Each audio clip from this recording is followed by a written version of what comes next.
Good evening, everybody. I'm a little later than the upper bound of the start time I'd usually like, so sorry about that. I'm kind of back. I thought that maybe new fiscal year or things like that would help things calm down, but I will admit I'm kind of left with. I feel like I'm even more far behind on the stuff that I wanted to do, but that's fine because we were going to enjoy. We're going to enjoy Against the Storm for a few hours together, and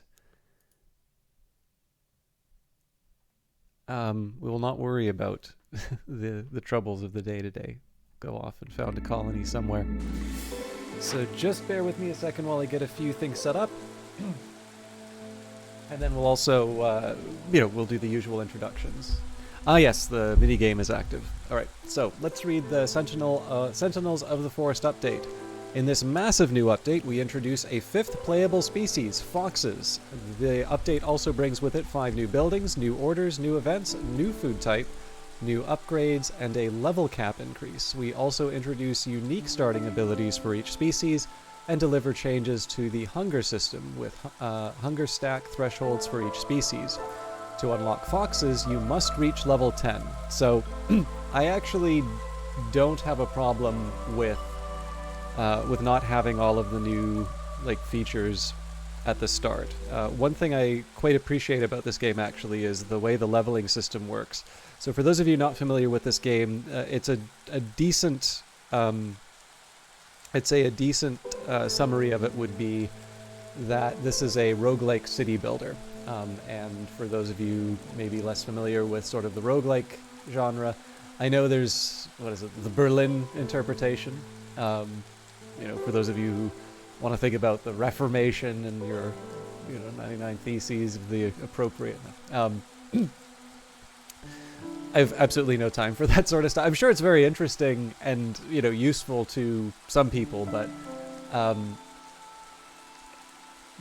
I think it would be fair to say, you can go back to the game Rogue, and what seems to have happened is that people didn't just get inspired by this game, and I'd argue partly features that were sort of a necessity at the time because of the limitations of computers. So the idea of procedural generation, at least if you look at a game like Starflight, was largely a function of the fact that if you tried to save, a large, galaxy in your game, you wouldn't have any storage for it, or it would be the only thing that you'd be storing, and you wouldn't have a game. And likewise, for Rogue, right, you're going to have replayability if you have these procedurally generated dungeons, and if you don't procedurally generate them, you're going to need to come up with some sort of way to store that information. And again, you have to give up something in exchange. And then, of course, the idea of permadeath and a few other things. Now, the idea of roguelike, it's fair to say that we've gone very far from the game Rogue. In fact, I would argue, I got to be careful with this, right? Because, it depends on what your context is, and how tolerant you are of sort of old game mechanics. But I'm gonna be a little mean here and say I'm gonna suggest that a lot of people, possibly even most people, won't find Rogue very fun.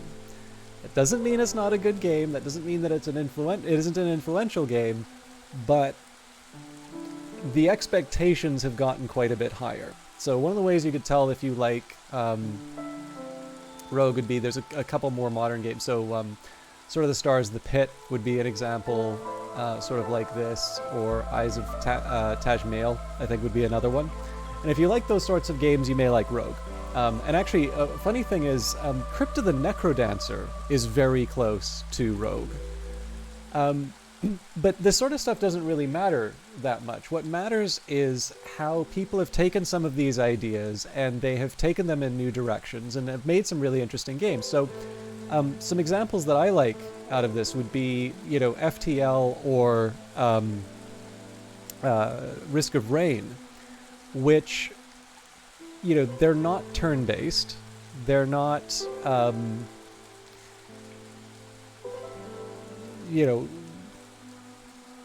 say it's a little bit less, like you're not getting the amulet of Yendor and running back up the top. You're usually going towards some big bad. And generally what's happening is as time is going by, the game is getting more difficult. What's also happening is you are gaining these power-ups, like these permanent power-ups, or at least the access to some permanent power-ups over time as you continue to play the game. And I think these are things that have been really enjoyable and probably are maybe some of the more valuable things that we're taking away from these types of games. And again, just so I can be clear in terms of what I said about Rogue and things like that, like, obviously everyone should, and the only real guideline here is people should play what they are interested in, should enjoy what they're interested in. But one thing I've actually been doing is I've been trying to go back, this is for another article that I was writing, I actually tried to go back to a few things I remembered really liking to play in elementary school. I couldn't play them. I am so accustomed to having like tutorials and guidance in terms of how to play a game. I actually found these things that I remember being like really fond memories in elementary school, and I was like, I don't know what to do in this. Like I remember doing very well when I was little, but the game was, I'm probably overselling it when I say incomprehensible, but like, and there's lots of examples of this, right? Like XCOM. To a certain extent, I think there's something really impressive and really fun about the old XCOM games, but man, those are really rough games. I am very happy that Firaxis changed what it did. And to be honest, I think this is the sort of thing, this is the way it should work, right? We should hope that games get better in the modern day than in the past. It would be a great shame if we didn't improve. So it's less of a comment on the quality of the old games so much as it is how the standards have increased and how sometimes going back these things can be more basically it can be a little harder to get into some older games just because our expectations are that much higher, and it's again not as much of a fault of the old game as it is the fact that we've improved and we basically know better now. But in any case, the reason this is such a useless digression to go on to, but in any case, this is what's meant by roguelike. And in this case here, I don't know how much you can really take in terms of sort of this persistent set of upgrades that you'll get for Against the Storm. Probably what's a little bit better to take away would be sort of this lack of permanence, right? So any individual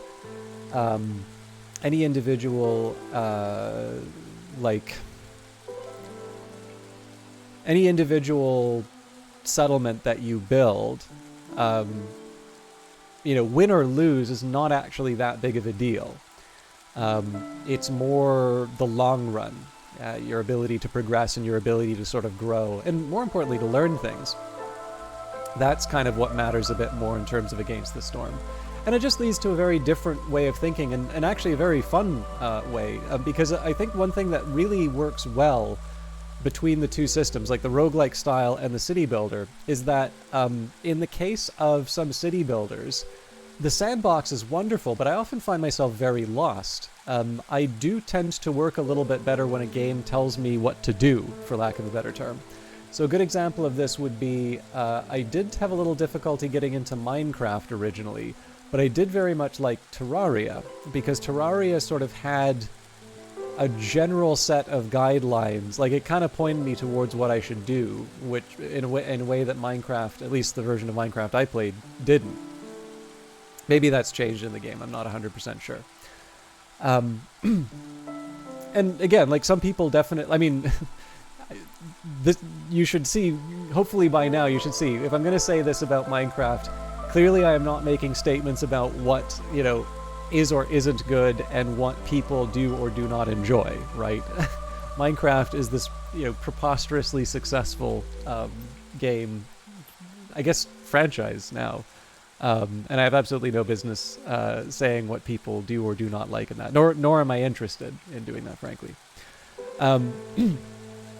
But for my own part, I do find that for sandbox games, one of the ways that I can struggle with them is I can often feel paralyzed by the number of choices that I have. And one thing that's nice about Against the Storm is because you are going out into the wilderness. I mean, the other thing too is I'm Canadian, right? So going out into the wilderness and forging your own way and dealing with the elements and try, maybe even trying to come to terms with them. Although maybe there's a little bit less of coming to terms in the case of Against the Storm. It definitely feels like you're imposing civilization as opposed to building harmony with it. But obviously the careful respect for nature and its ability to destroy you is certainly present. Again,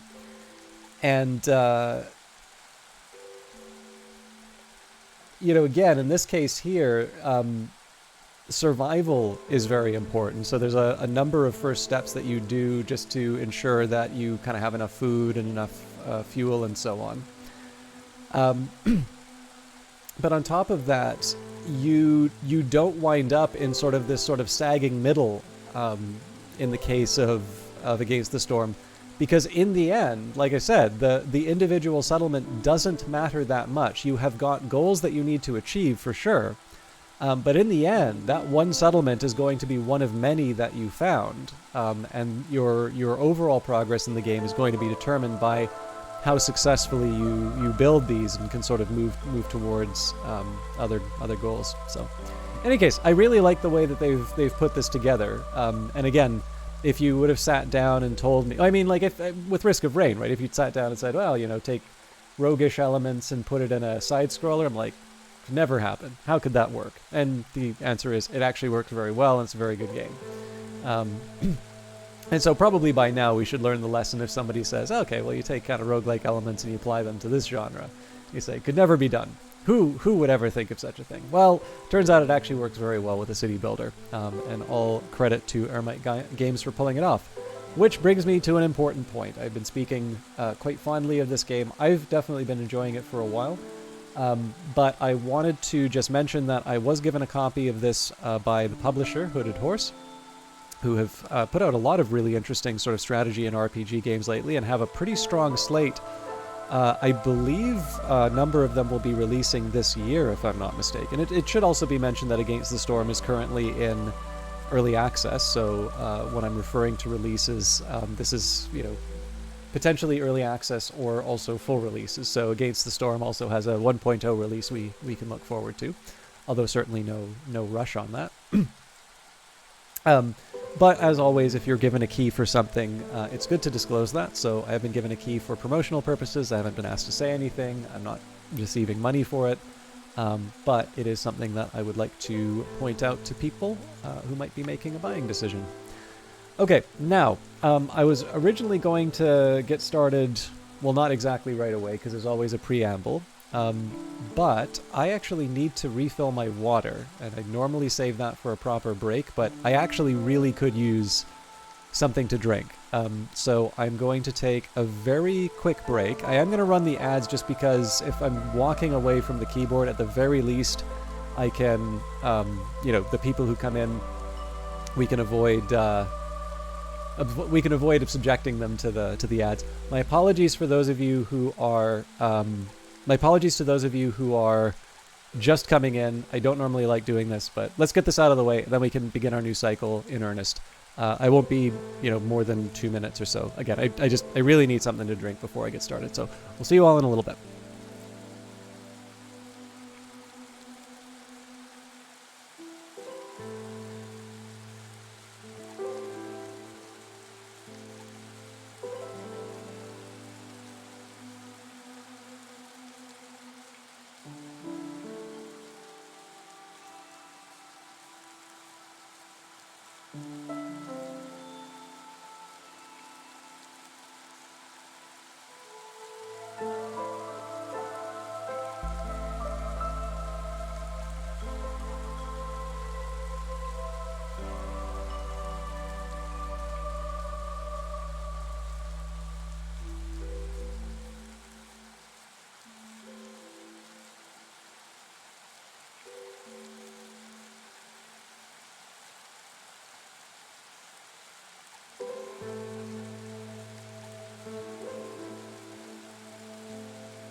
Alright, sorry about that. Hopefully that wasn't too much of a burden for all of you. Like I said, I don't normally like doing that, but if I'm going to be away from the keyboard, at the very least we can save some of the latecomers exposure to some ads. So, but that does come at the cost of exposing a few of you to it. So, with the previous upgrade that we got from the Smoldering City, and I actually noticed we have quite a few food stockpiles, so we may want to see if I can do some upgrades there. But we have a few different options in terms of setting out. Now, one of the biomes which I haven't tried yet are the Cursed Royal Woodlands. Now, one thing I'm a little reluctant about is so there's these rival factions now, and we do get the option of sort of strangling their settlements before before they get built. And there's something kind of appealing about that, right? But in this case, I do really want to try the biome, and I suspect I'm not going to have many opportunities, many other opportunities.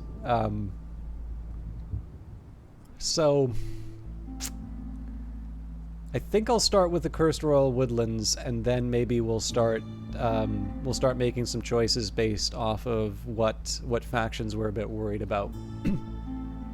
But this is the first time we're going to be going up against there's the Vanguard of the Stolen Keys, the First Dawn Company, and the Brass Order. Now again, I do seem to have some extra food, which I'm a little surprised by. I guess that's because we ended this cycle. So, I could gain the Vanguard Spire, so all resource nodes get a permanent +1 to available charges, and we gain the Fox House. And it's a blueprint to your pool of essential buildings, the Fox House, a building specifically made for foxes. It has to be built near a hearth and can house 2 residents. Now, I believe it said foxes were required level 10, so I don't see that giving me too much of an advantage for starters. We've got Unforeseen Riches. You gain a permanent 1% boost to the chance of obtaining bonus production yields, and we gain an embarkation bonus. We've got Monastery of the Vigilant Flame, a permanent +2... so +2% to burning duration for all types of fuel burned by the hearth. And Lizards. Starting ability unlocks the starting ability of the species Lizards. Gain 10 tools. Starting abilities are applied immediately after a species joins your town for the first time. So that's a pretty strong bonus. At the very least, I use the tools quite a bit. Queen's Patience, permanent -2% to the speed at which the Queen's Impatience grow, and a fundamental upgrade. So the Obsidian Archive tends to add more game mechanics. So we just did Archive 7. So here, once per day, you can join the Royal Expedition and venture into the strangest of lands, where the ancient seals are broken and reality has been distorted. This sounds very cool, but I do want to try and unlock new mechanics one at a time. So maybe we'll cool our jets a bit for that one. Now this is a tempting one. So we've got villager speed increase, 2% increase to the walking speed, but more importantly a +1 embarkation bonus to spend on resources and bonuses before starting a new settlement. Alternatively, we can go for the Brass Forge. So permanent +2% boost to global production speed in your settlement, and we can upgrade hearths to a district level. Finally, there's quicker trader arrival and lower prices. Tempting. I think out of all of them, I do like the production speed bonus, so we'll start with that. And seems to me like maybe the villager walk speed would be a good bonus as well. So that gives us something to work with. And like I said, I'm going to largely ignore the factions right now. So we're going to try the Cursed Royal Woodlands, and we'll do our usual veteran. So Dendrian has been doing not just Viceroy, but the prestige levels above Viceroy. I am not that brave, so... but let's think about the conditions. So first of all, let's take a look. So we can choose 9 humans or 8 harpies and 1 human.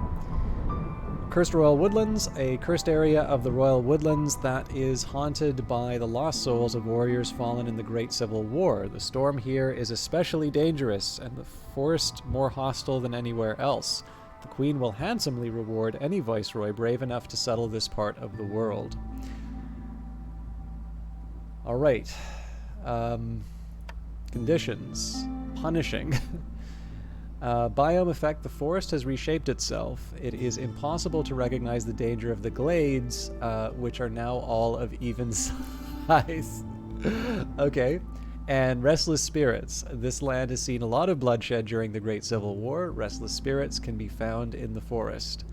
Now, it's got a green outline, so maybe that's not bad. Trees will give us wood, insects, plant fiber, and roots. And natural resources are clay, plant fiber, mushrooms, vegetables, insects, herbs, grain, sea marrow, and copper ore. Okay. So first up, I'm going to take the newcomers. We are going to start with humans for a start here. And I actually don't have a really good argument for why,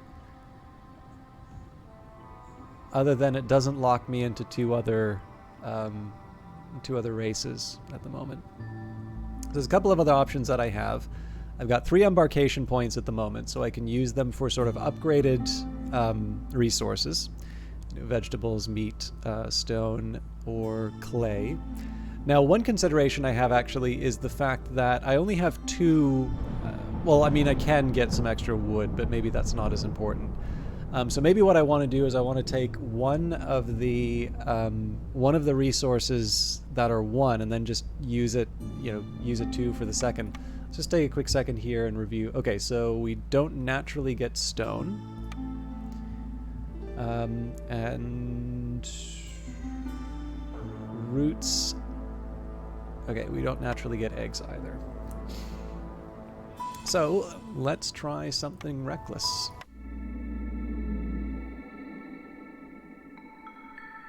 And I'm sorry, there was hello, Vanguard Master. Obviously, I won't run ads for this. I do usually bring a tablet with me to take some notes, so I gotta go get that really quick.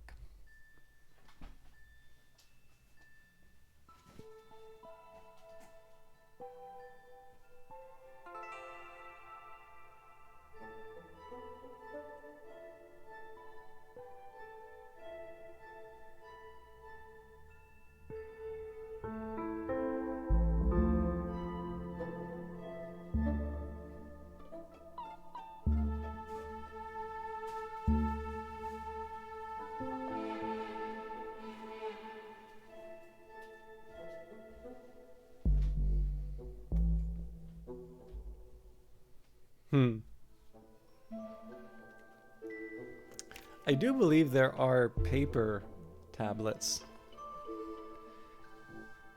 But no, I'm doing this the old-fashioned way. On an electronic one. Alright.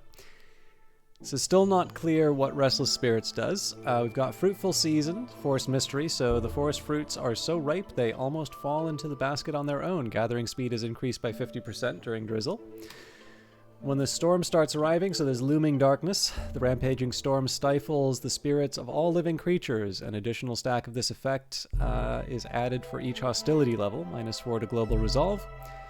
Muddy ground, villagers' speed off-road is decreased by 30%. This is during storms. We have the Unearthly Element.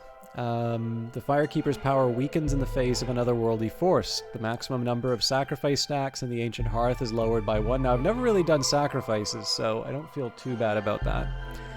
Rotting wood. Woodcutters cut down trees 50% faster, but have a 100% chance of destroying their yield. The rain is causing the trees to rot and fall apart. So that's during the storm. And piercing winds. Extremely strong winds make it difficult to sustain the holy flame. Fuel consumption is increased by 200%, and that is at hostility 3. So that's coming quite a bit sooner than we would expect. Fortunately, that is only during the storm season. So we have got our work cut out for us. Now I'm potentially gonna try. There's a couple of, there's a couple things that I want to try differently. I don't know if it's going to be a good idea or not. But we'll start with the customary opening of putting down some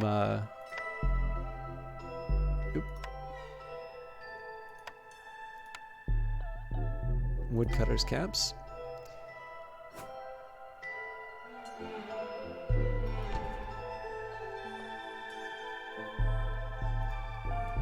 And one of the things I'm particularly interested in right now is clearing out space for expansion.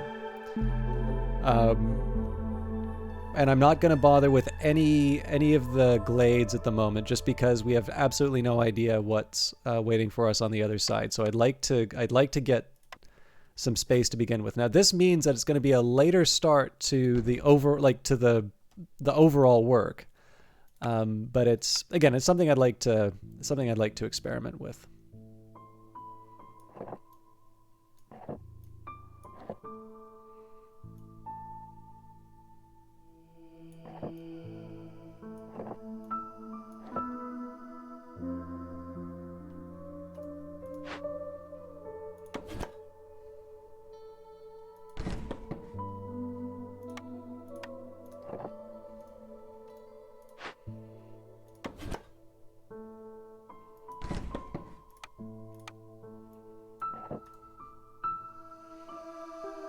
At some point I should connect these together. It's probably the best way to start. Okay, now, so I also want to, so this is a priority. This is a priority. I find it hard to believe, yeah, those parts are definitely going to be there. Now, let's also think about how I'm going to house everyone. So we've got 14 people in the colony right now, so that's 5 houses.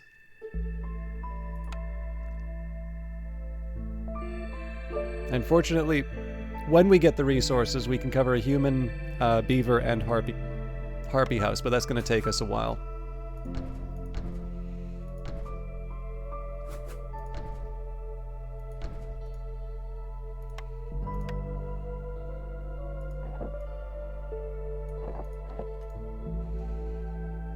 Okay, so let's say that these get a priority 2. Sorry, I should have... These get a priority 1. So put down a trapper's camp for the insects.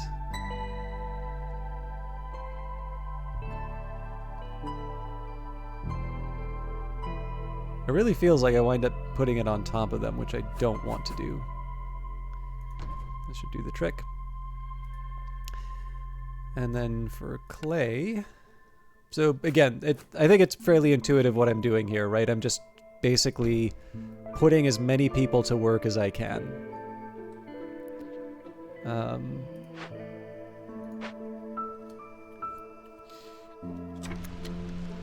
Oh, sorry, there is one other thing I want to do.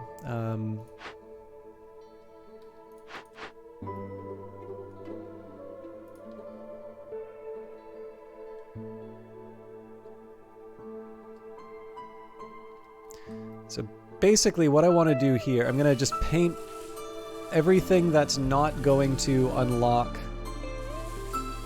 a glade, even if it's not actually going to work. It's like all this stuff around here doesn't really, that's not going to do anything because I don't have any harvesters in the area. But one of the things I'm going to want to do is get enough space to basically be able to get all my infrastructure in place.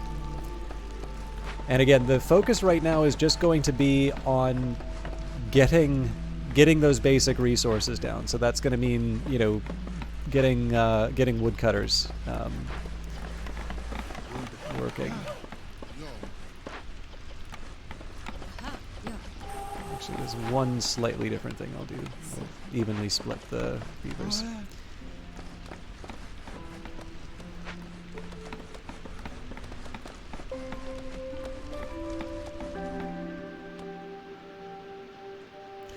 Now, part of this strategy is built around the idea that some of the orders do actually give you some points for exploring glades.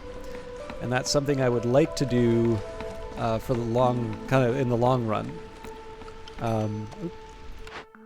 Choose a cornerstone. No one can weather the storm alone. The Queen offers you a cornerstone that will lay the foundation for your town's prosperity. Choose wisely, as you won't be able to change it. So we have friendly relations, boosts global resolve by 1 for every 3 levels of standing with other settlements and trade routes. Exploration contract. The Royal Academy wants a detailed map of the region and will supply anyone willing to help. Gain 20 reed and 20 clay for each discovered glade. That's probably one I'll go for. And Firekeeper's armor allows Firekeepers to combat corruption more efficiently. Every burned cyst removes an additional 50 corruption. Exploration contract definitely makes sense. So Vanguard Master, how long until we see a roguelike city builder from you?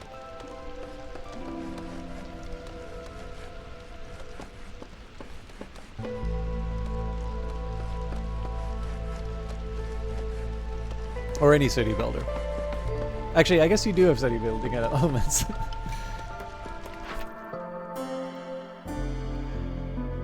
Alright, let's look at our orders. So, we've got complete any glade event or cut through the forest to discover 2 glades. So at this point we want to think about what is more valuable to me, 4 new people or 6 tools. In this case I think the clay production kind of helps. It's hard to turn down the jerky, but in this case I actually think the box of tools is going to help us in the long run. Amber trade, or geyser pump. We can get a box of tools out of this. Both give us new arrivals. I'm a little worried about amber trade, but I think we can pull it off. And deliver 15 copper ore.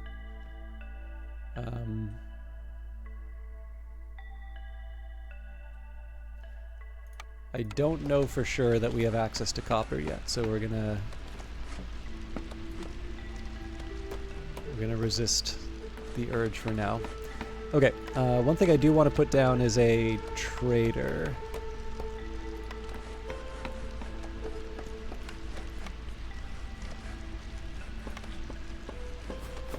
It's not my favorite placement, like putting it near the fire seems kind of wasteful at this point, but we have the housing we need, or we will have the housing that we need, so I can...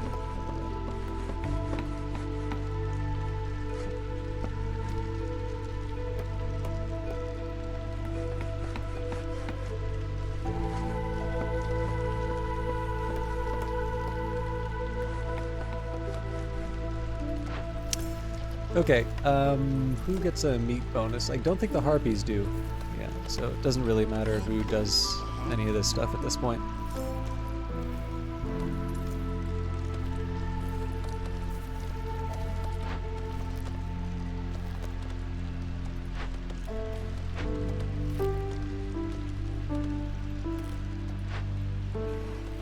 Now I am going to have to move this one reasonably soon, or alternatively I'm going to have to start opening up more of the forest. I'm actually not opposed to either path.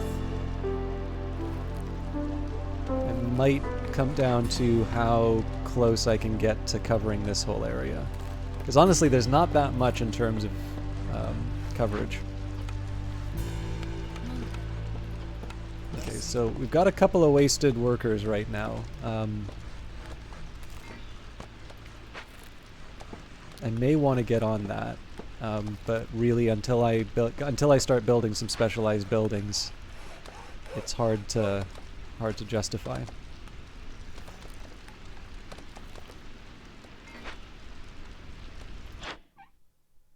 Interesting. So I don't get to move this.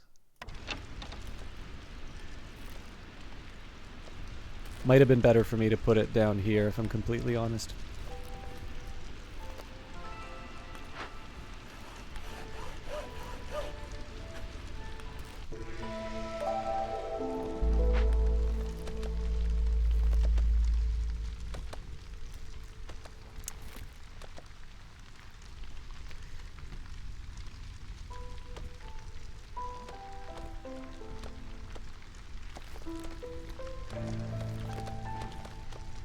So rotting wood is something I do want to keep an eye on reasonably soon. How long until we get another batch of orders? 7.5 minutes. So I guess the real question is, do I feel like I can wait that long? Or should I start trying to break through into the glades right away? Let's give it at least until next... we'll go through the first storm before we start chopping down for glades.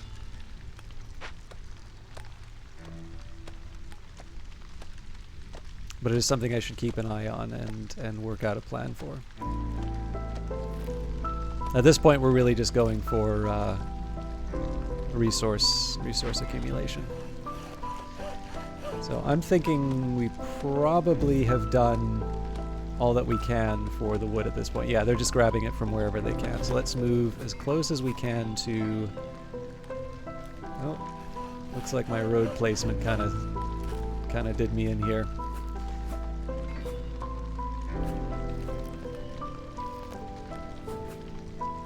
Okay, so it's going to be inconvenient, but it's also temporary.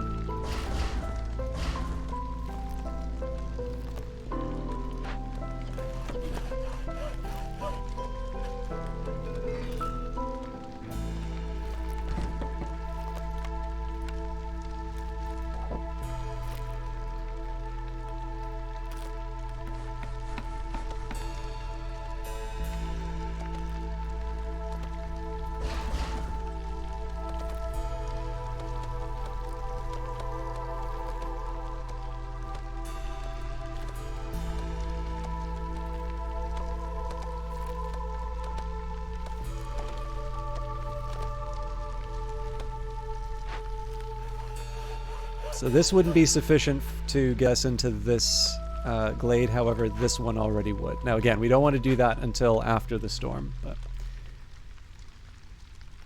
Wasted workers, what do they have to drink?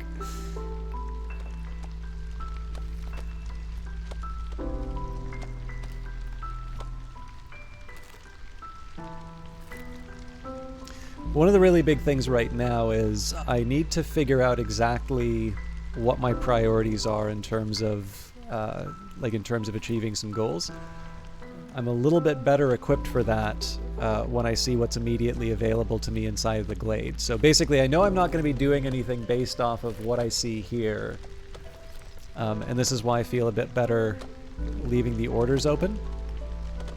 I'm not entirely sure I'm going to be able to wait for the next batch of orders, but at the very least, you know, I can build towards what I'm hoping will be a stronger position in the next turns. And then the other thing is, once I open up this glade, that'll also be getting me access to the, you know, the rest of the area close to the hearth.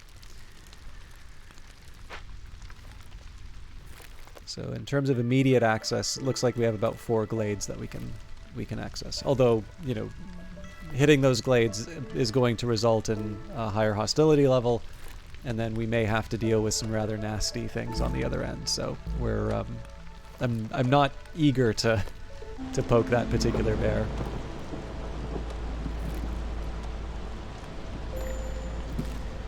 All right, we already have resolve issues.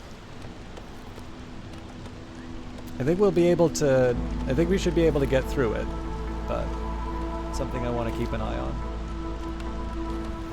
Harpies will also be the easiest to keep happy. So jerky, biscuits, pies, clothing, education, and treatment.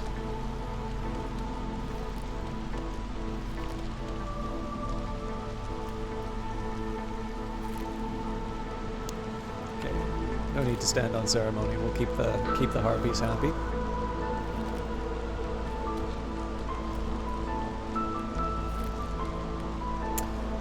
Actually, Vanguard Master, if you'd like a preview of an article I'm writing,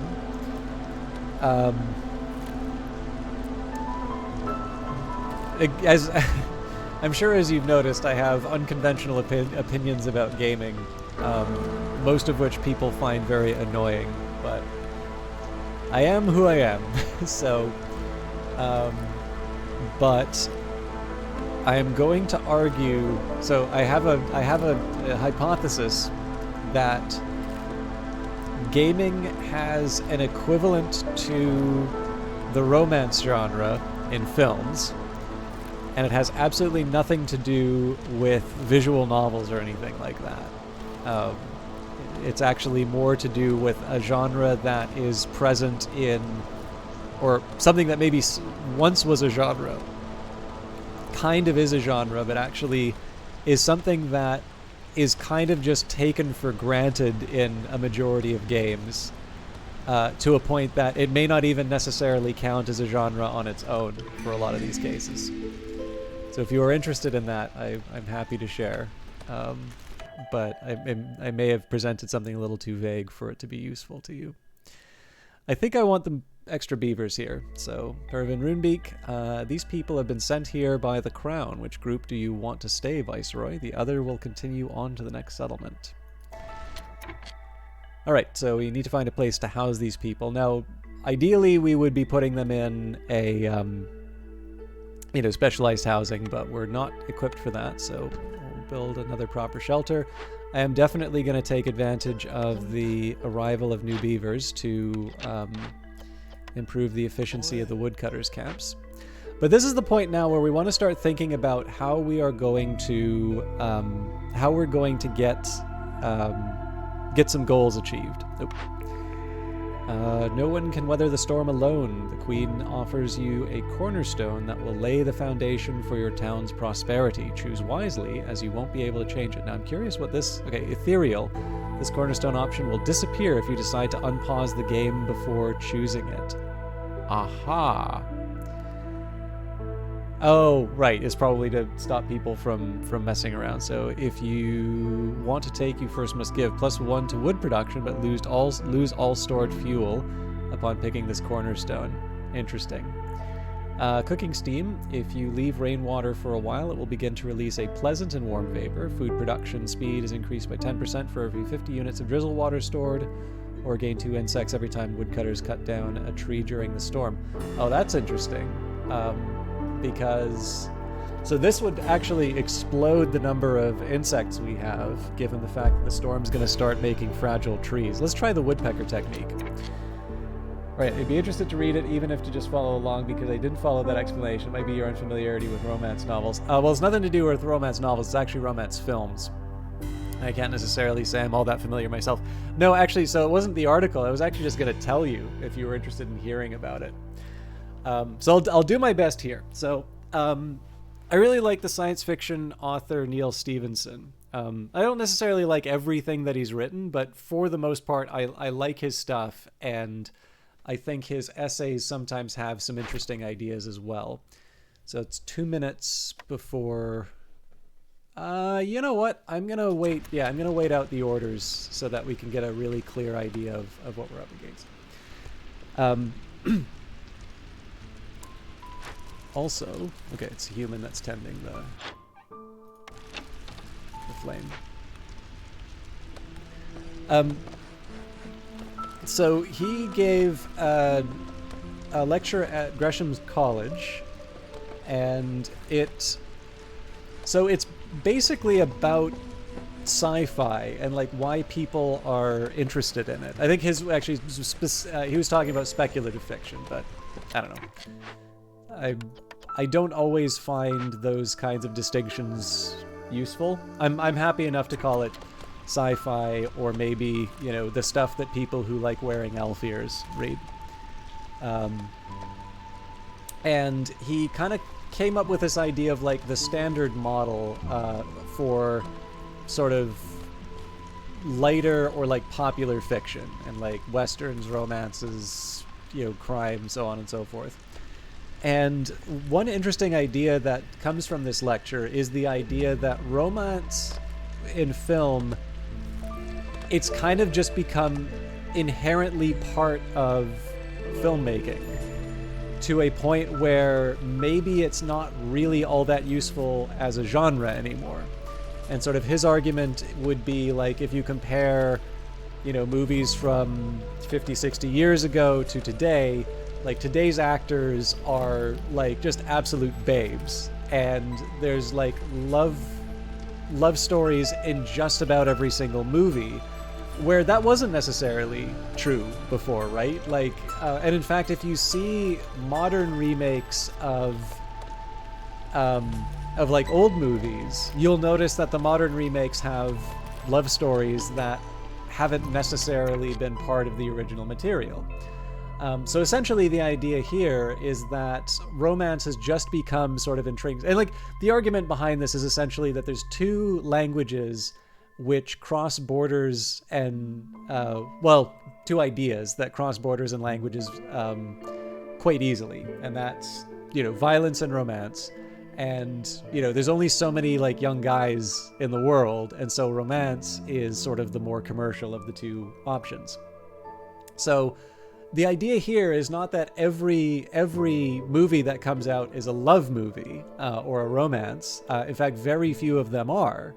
And one of the reasons why that's the case is because effectively every major, like, commercially viable movie now effectively has a romance subplot. And again, like, you'll be able to point to, I will say, like, that was a lecture from 2008.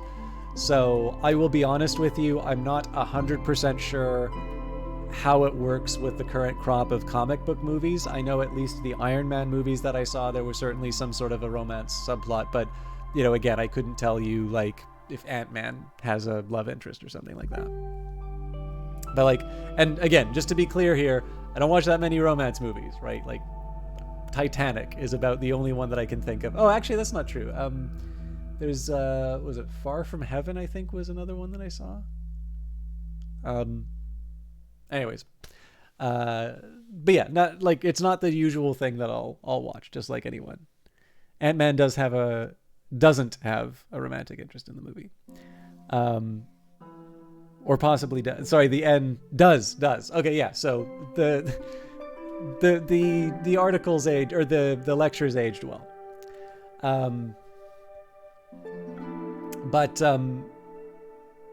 But yeah, so the idea, I will get back to the game, but I'll try and close off this idea. So I thought this is a pretty interesting idea, right? I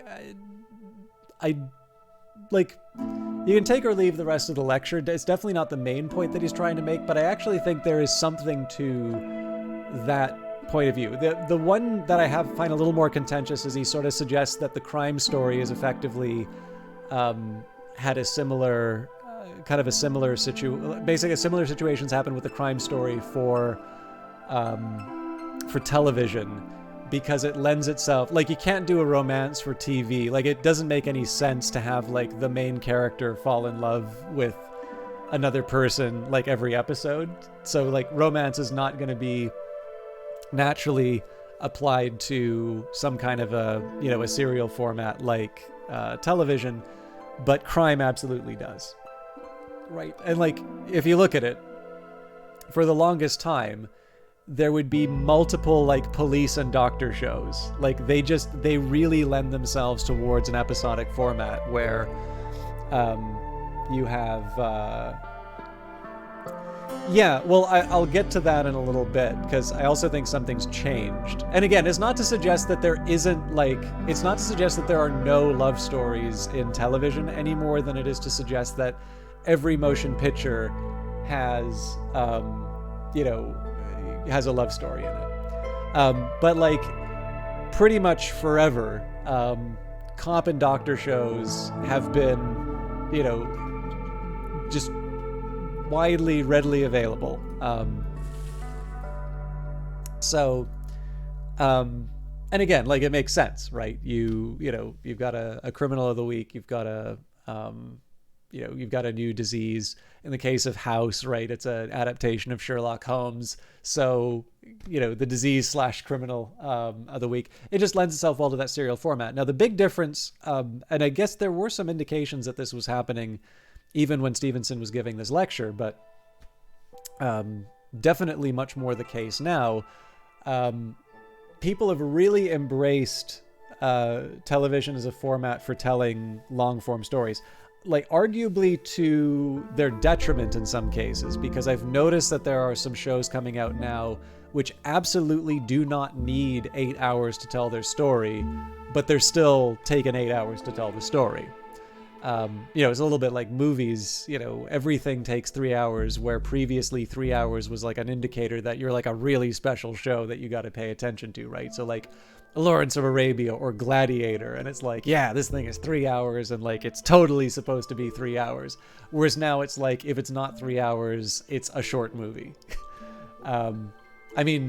Network has like 3 or 4 major plots, and it's able to wrap those up in under 120 minutes. So I have no idea why they can't do that today, but that's another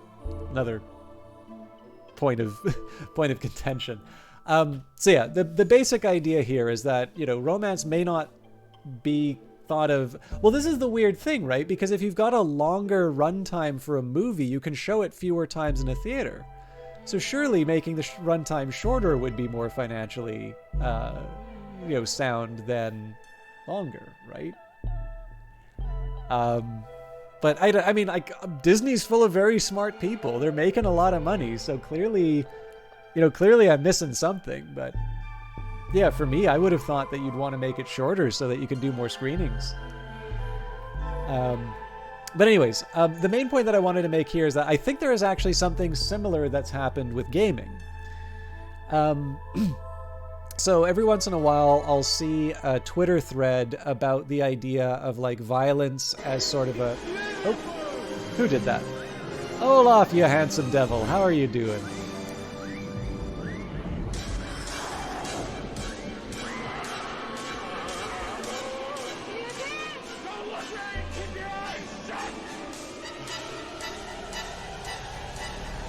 Thank you very much for resubscribing for a preposterous 34 months. I tremendously appreciate that, and yet I feel that money would have been so much better spent on things for you. But I appreciate it immensely. I hope you're doing very well. We are in the middle of system talk, and because I've got some orders, I've got the game on pause. But hopefully you'll find this interesting. I could be better, but I'm slowly improving on things. One nice thing, the work situation still sucks, but I actually have a colleague who's come on to a project I'm working on, and like she really seems to be sharp, and that has improved my mood at having to do some of this horrible stuff immensely. So that is one nice that is definitely one nice thing.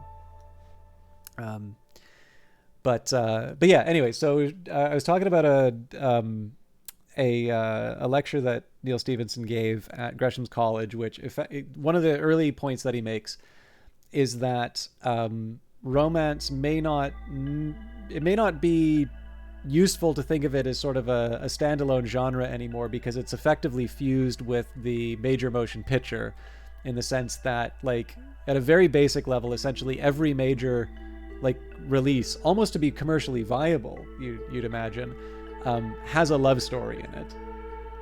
Even remakes of old movies that didn't have love stories get love stories in them now.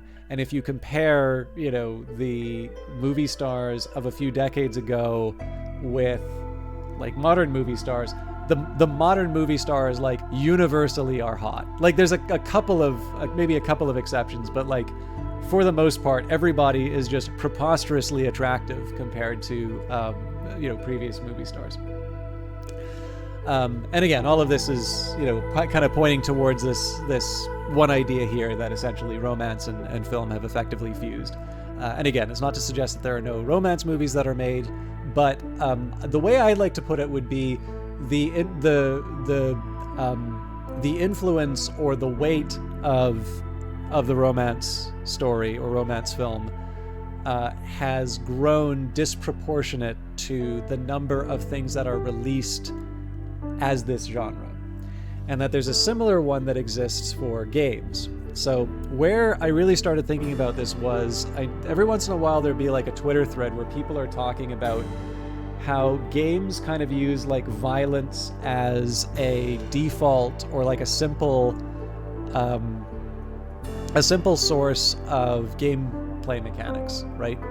And like, it's easy to see why, right? Like, conflict is just it's a very natural thing to model. It makes for good games. It's, it's something we've been doing for a very long time. But you can see why some people are uncomfortable with that, right? Like,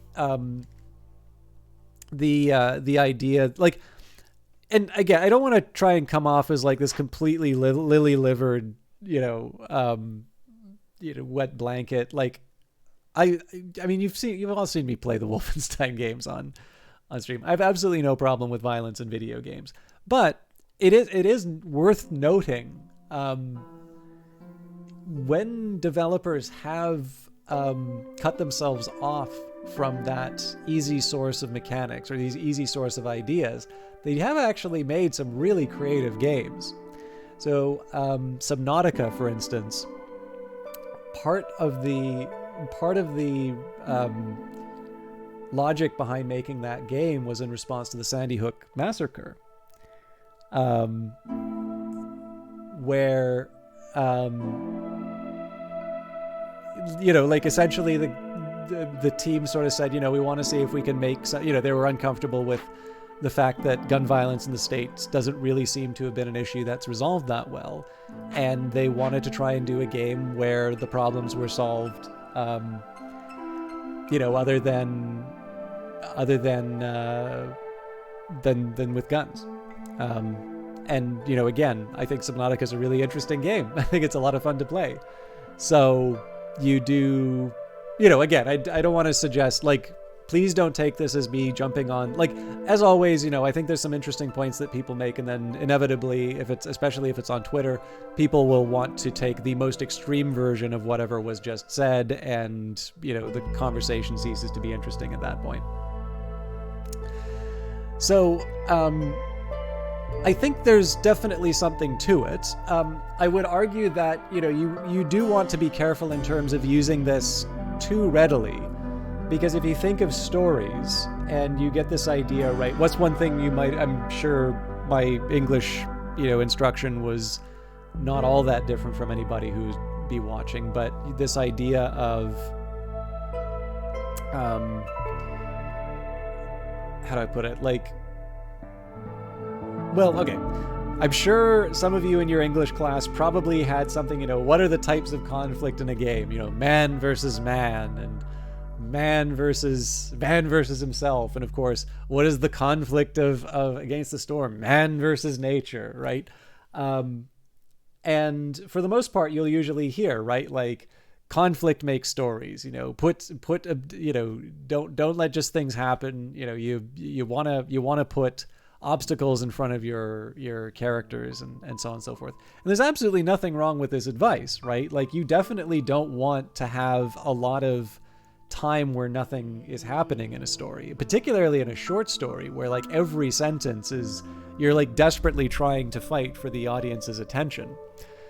But one of the problems with this advice is you can tell when someone has been told this advice and they're sort of following it by rote, because you wind up with these weird scenes where, like, it's two people who are, like, ordering drinks, and, like, they can't order drinks without it, like, breaking out into this really, like, kind of snitty sort of, argument.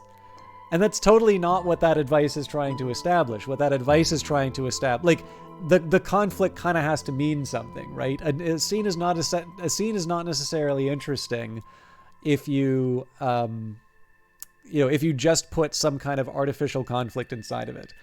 Mind you, there's lots of interesting ways to go around it. So one of my favorite sayings of this is from Jean Le Carré, where he said, like, the cat sat on the mat is not a story. The cat sat on the dog's mat is. And I'm like, actually, that's a really good way of putting it, right? And again, you can think of any number of stories that you happen to like on your own, and you can definitely think of, you probably can't think of a lot of scenes in, like, favorite movies or favorite games or plays, books, whatever, where, like, nothing really happened. There was usually something to go on, and usually there was some sort of thing being overcome, even if it's just, you need to convince someone to come along on the journey. Not everything has to be, like, peak intensity. But I'd say for the most part, the good ones avoid just conflict for its own sake. Generally, the conflict tends to reflect something in the overall story, either something about the character, what they need to learn about themselves by the end of the film, or something specifically related to sort of the journey or the quest that they're on. So, in any case, that's just again, if you think of the violence thing, yes, you absolutely can make game. Nobody's taken away the option to make a game where you just blow everyone away. But on the other hand, like I give you an example here, the phenomena of the boomer shooter. I don't know who's looking for this stuff. I had an absolute blast playing the original Quake. I had so much fun playing that game. Well, except the Sandy Peterson levels, actually. I really did not like the Sandy Peterson levels. But that game was a hell of a lot of fun. I just don't quite get why I need a modern reimagining when I can enjoy Quake on its own. But maybe I'm missing something. They could be completely enjoyable games. But again, I can play Quake already, so. But yeah, in any case, the point here is less to say it's a bad thing that violence is a default, so much as to sing the praises of those times when people have kind of stepped outside of sort of well-traveled paths of thought, right? You don't want to wind up in that groove, and instead to think a little bit about some of the other options. And one of the cases where I actually have kind of a disagreement with people, where they're sort of like, oh yeah, it's just naturally part of our culture, or it's always been that way, or, well, what else would you do? I actually think there is an older example, and one that's actually far more established than violence. Because the thing I would say is that for computer games, wargaming existed well before the video game. And when you take a look at the types of war games that were being made around the time that computing was becoming more widely available, at the very least to nerds in university departments who would sneak into the mainframe and try and do stuff. Some of those games were desperately waiting for some kind of a machine to just automatically apply all of the different rules. So you'd think that, wargaming is one of the oldest genres, and maybe that's why you would see such a level of, of violence in gaming. But there's actually an older one. Can anybody think of what it might be? I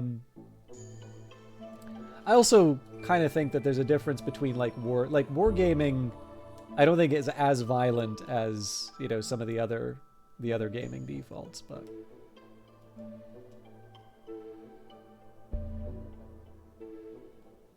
I shouldn't ask a question in that form, because if people don't know, I'm just going to get a bunch of silence. I'll just say it out loud, and my apologies if I step on people, giving a chance for an answer. The business sim. The business sim could possibly be, if not the oldest, one of the oldest gaming genres. When I did some research into this, the first one I could find was from the 1960s. Whereas the war games I found were late 70s and 80s. Now again, it's not like I have a comprehensive list of all of the video games ever made, so I did my best.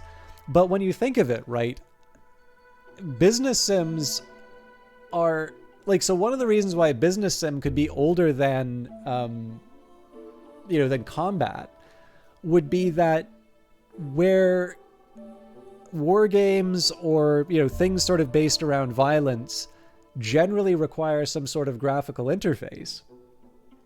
A business sim really only requires numbers.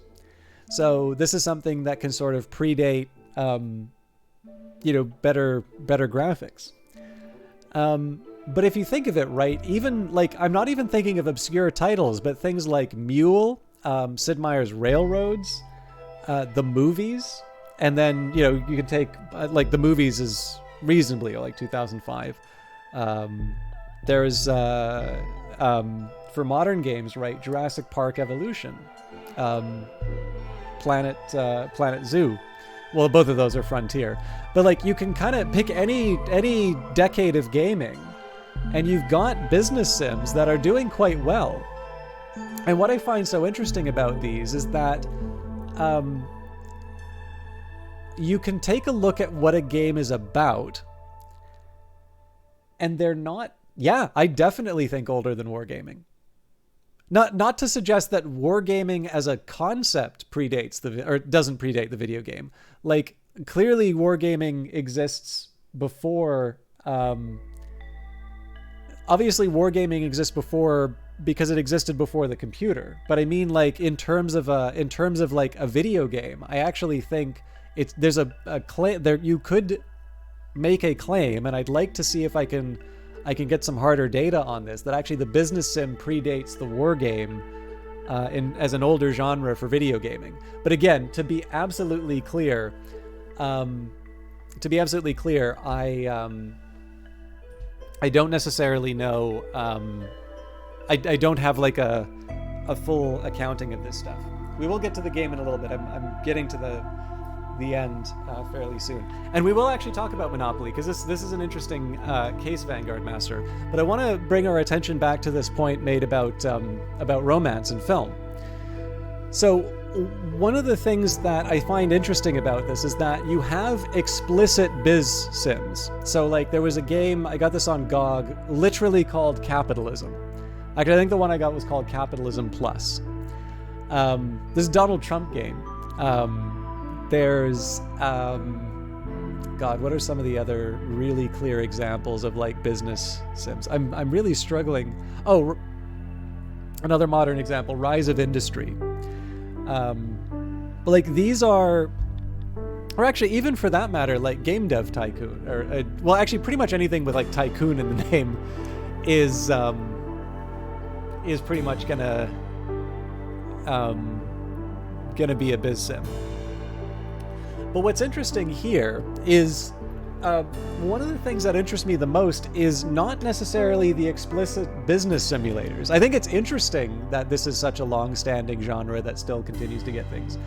But when you think about like what you say a game is about, and then what the game's mechanics are, it really interests me how a lot of games that you wouldn't necessarily think are business simulators, or at least that wouldn't be the primary genre that you'd put them under, or at the very least, you wouldn't say this is like the obvious thing that that you would connect with this game. It's actually really interesting to see how many of them actually fall back on business sims. And this is where we start saying, you know, maybe the business sim has this outsized influence relative to the number of games that are released that are actually business sims. So, you know, if you get a game like Capitalism Plus, I think that one was from like the 90s or something like that. Yeah, I mean, you are quite literally like opening a department store and like either importing some goods or making your own goods for sale at these stores and spending money on advertising and so on and so forth. Like, this could not be more clear in terms of like running a business. But the thing I find interesting is, think of a game like Jurassic Park Evolution, right? So what is Jurassic Park about? Dinosaurs, right? That is the hook. Who doesn't like dinosaurs? Now, there's absolutely nothing to automatically suggest that Jurassic Park has to be a business sim.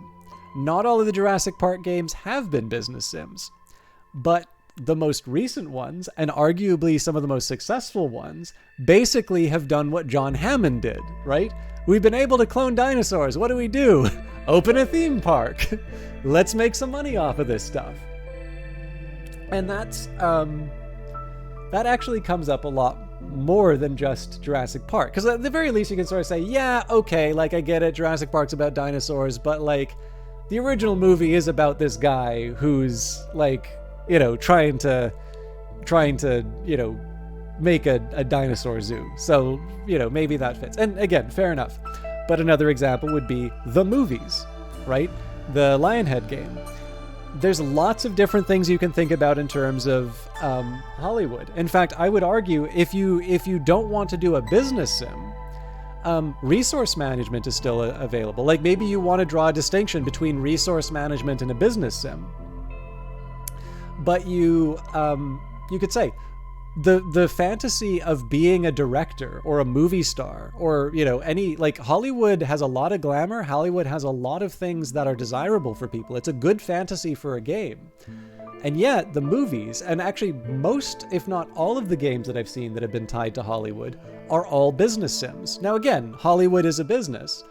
But, like, you know, in this case here, the model that you're looking for something like the movies by Lionhead or any other game would be like a Jerry Bruckheimer as opposed to a Stanley Kubrick. And you absolutely could make a movie game which is all about, you know, trying to make a good movie in the face of the resource constraints. Like, production managers don't get points off of ticket sales. Most directors also don't get a percentage of ticket sales. It's only if you're like a really top tier guy, like if you're a Christopher Nolan or something like that. So, you know, again, it's not necessarily a natural fit. You know, the movies does have this thing where you can sort of make your own film inside of it or something like that. But ultimately, the way that they chose to represent Hollywood, the way that they chose to make the filmmaking fantasy, was to be the person who owns the studio, doesn't necessarily bother themselves with the day-to-day of making a film, but gets the profits off of it. And again, you can actually apply this to a whole bunch of other ones. But to get to your Monopoly question, you audited a business simulation course in uni, and there was nothing better than seeing a bunch of hyper-competitive finance types playing around with what were basically adversarial spreadsheets, like BizSim games. This is actually great, because the 1960s example that I saw, Quiet JC, was actually intended to be an educational tool, I noticed. So. Like BizSim games, even though this course was ostensibly trying to teach business fundamentals, what it really taught was how to find edge cases and exploit them with a little bit of game theory thrown in. And at the end of the day, the real thing most people were optimizing for was an A in the class without investing too much time, which is sort of disjoint from the actual performance of the BizSim. Which is, yeah, that's actually really funny that you point that out, right? Because again, if you think about the fantasy of making movies, what does the movies teach you to do? Well, again, you can be a Roger Corman or you can be a Jerry Bruckheimer, and you don't necessarily have to be doing something that's going to be earning a whole lot of awards and accolades. What you want to do is you want to be maximizing for revenues. And that's totally fine, right? That is absolutely a way of looking at Hollywood and a way of looking at the movies. But, you know, if any of you could do a job in the movies, right, and you had to do that for the rest of the time, would you want to be the head of the studio? Would you want to be the director? Would you want to be a famous actor? Like, I would say that the distribution of like wishes is pretty even among those lines. I would actually maybe even suggest the movie executive is probably lower than the movie star or the director fantasy. But in terms of gaming, it makes a whole lot of sense that we would have the business sim. But to answer, so thank you very much for sharing that anecdote, Quiet JC.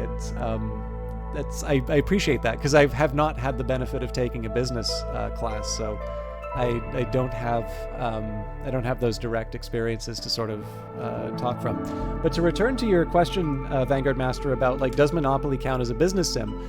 This gets back to that thing we were talking about in terms of what is the game about versus sort of what are the mechanics.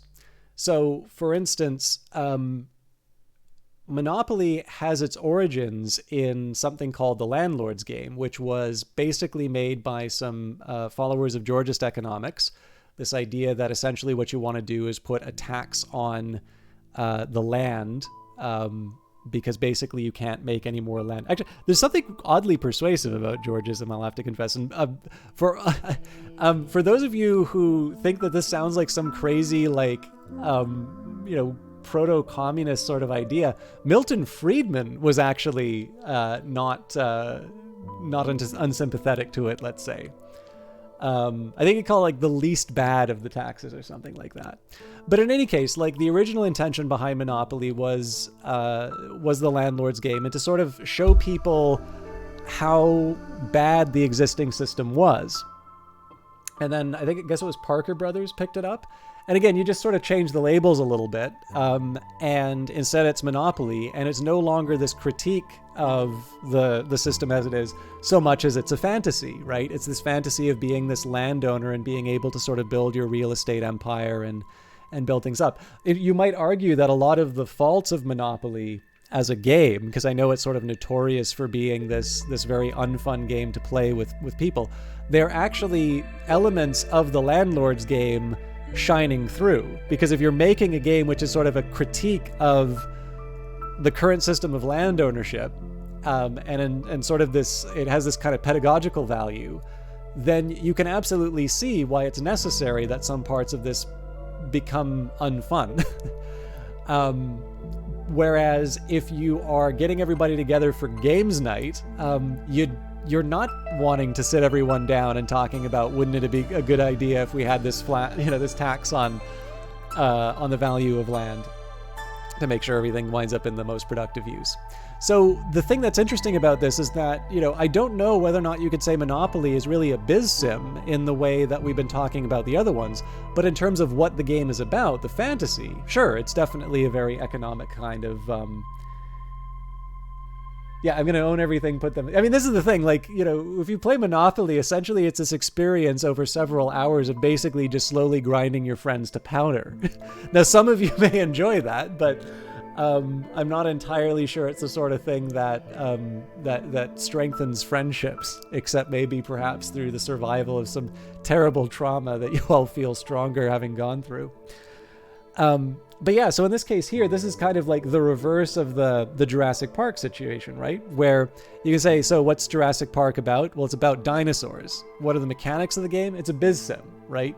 Make more money than you spend, and you've won the dinosaur game. Whereas Monopoly, how much of it is a biz sim? I don't know. It's not the best example. And again, I don't mean to just rely too much on the Jurassic Park example, but I do think it's a fairly clear one.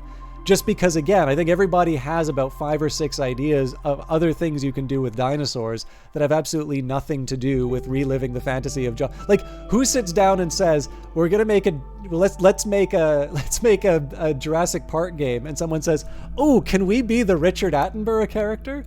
You don't really think of that as a natural extension until you get to a video game, and then it actually seems like a very natural extension to the game. And that kind of brings us, full circle to the point with the romance and film. My suggestion here is that the biz sim actually has much more influence, and I would argue actually probably is older than the idea of violence is sort of a default in terms of a video game. And I mean, again, this takes different forms. Clicker games also wind up taking a lot of sort of the biz/resource management sorts of ideas. But even when you're dealing with subjects that are not necessarily economic, so notice here I've avoided talking about SimCity, which is very much about resource management, and it does touch on economic topics. By the way, Jurassic Park Evolution is not the only dinosaur business game.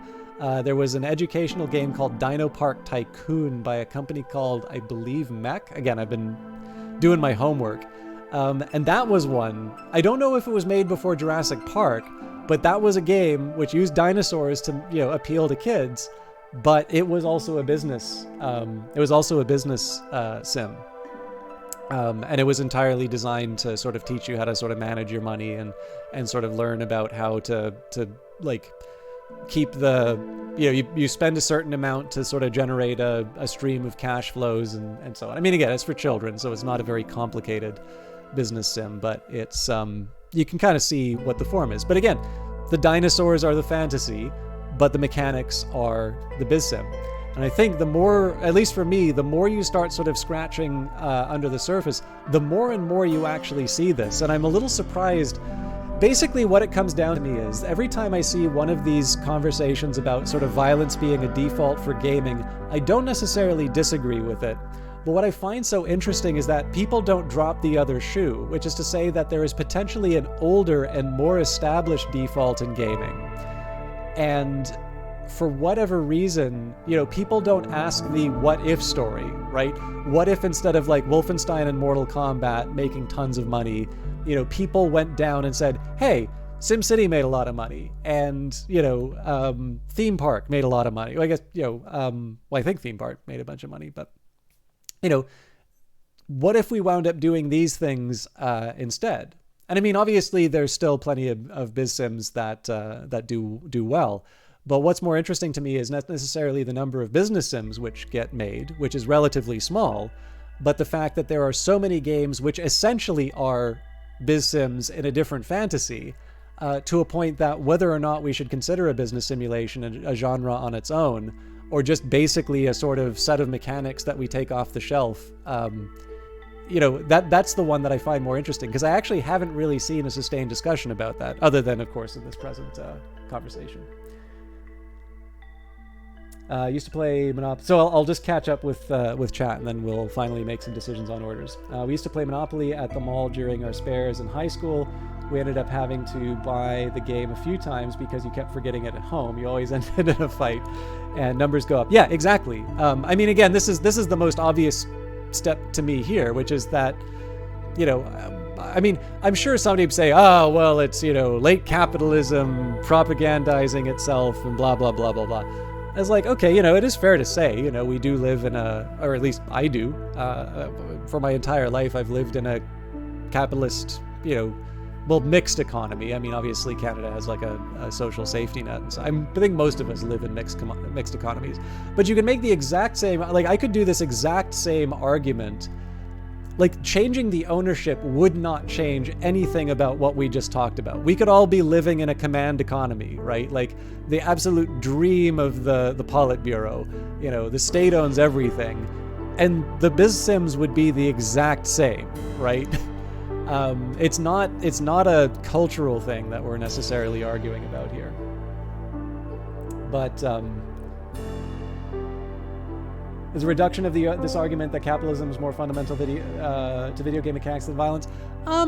Maybe. I think probably the idea here more was just, the only reason why I brought up the violence framing was that I'm surprised at how often that topic comes up and nobody says, actually, there is another example here, and it's an older one. It was really more inspired by something I read from Neil Stevenson. It's a lecture he gave at Gresham College, which essentially said that the romance genre has effectively fused with film itself.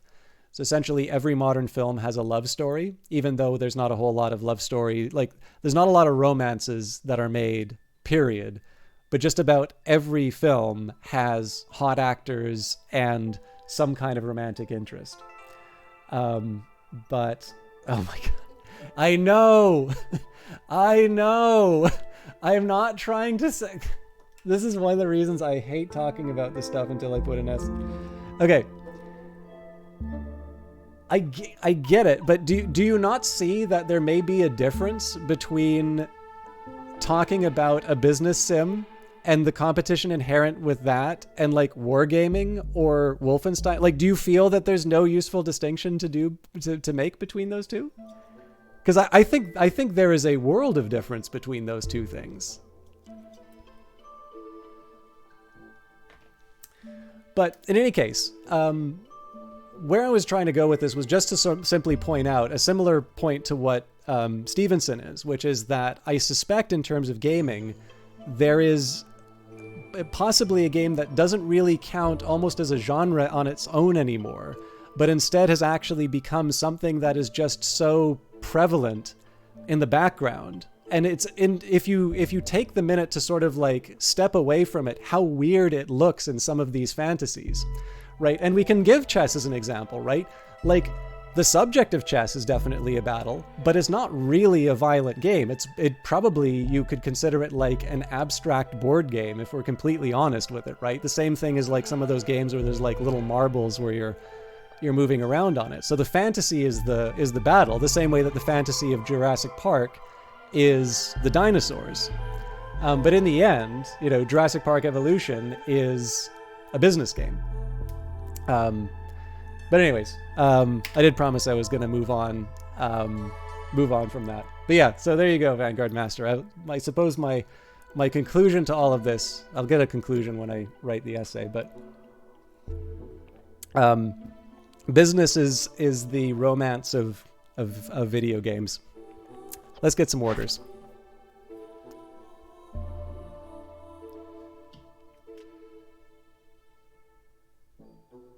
You think that Street Fighter or Gandhi's nukes are basically the same as building roller coasters for fun and profit?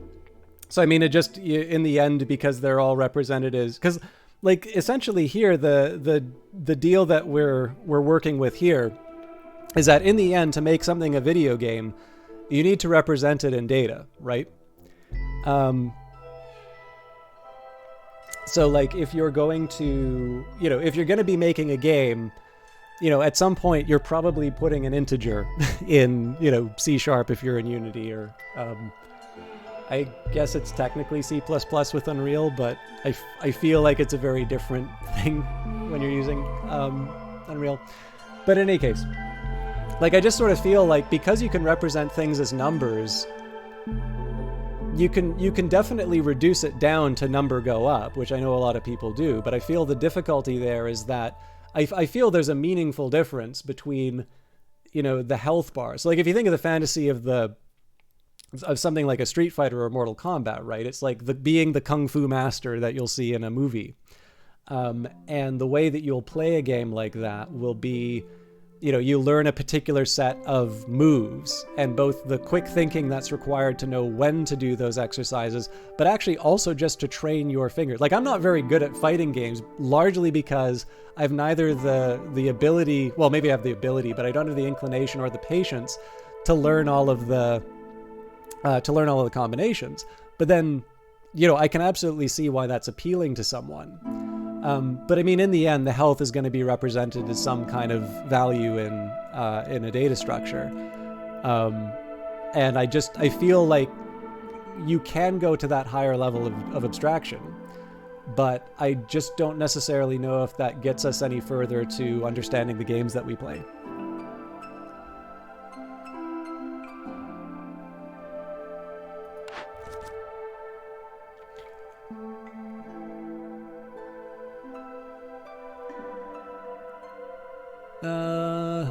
Let's take a risk on the copper.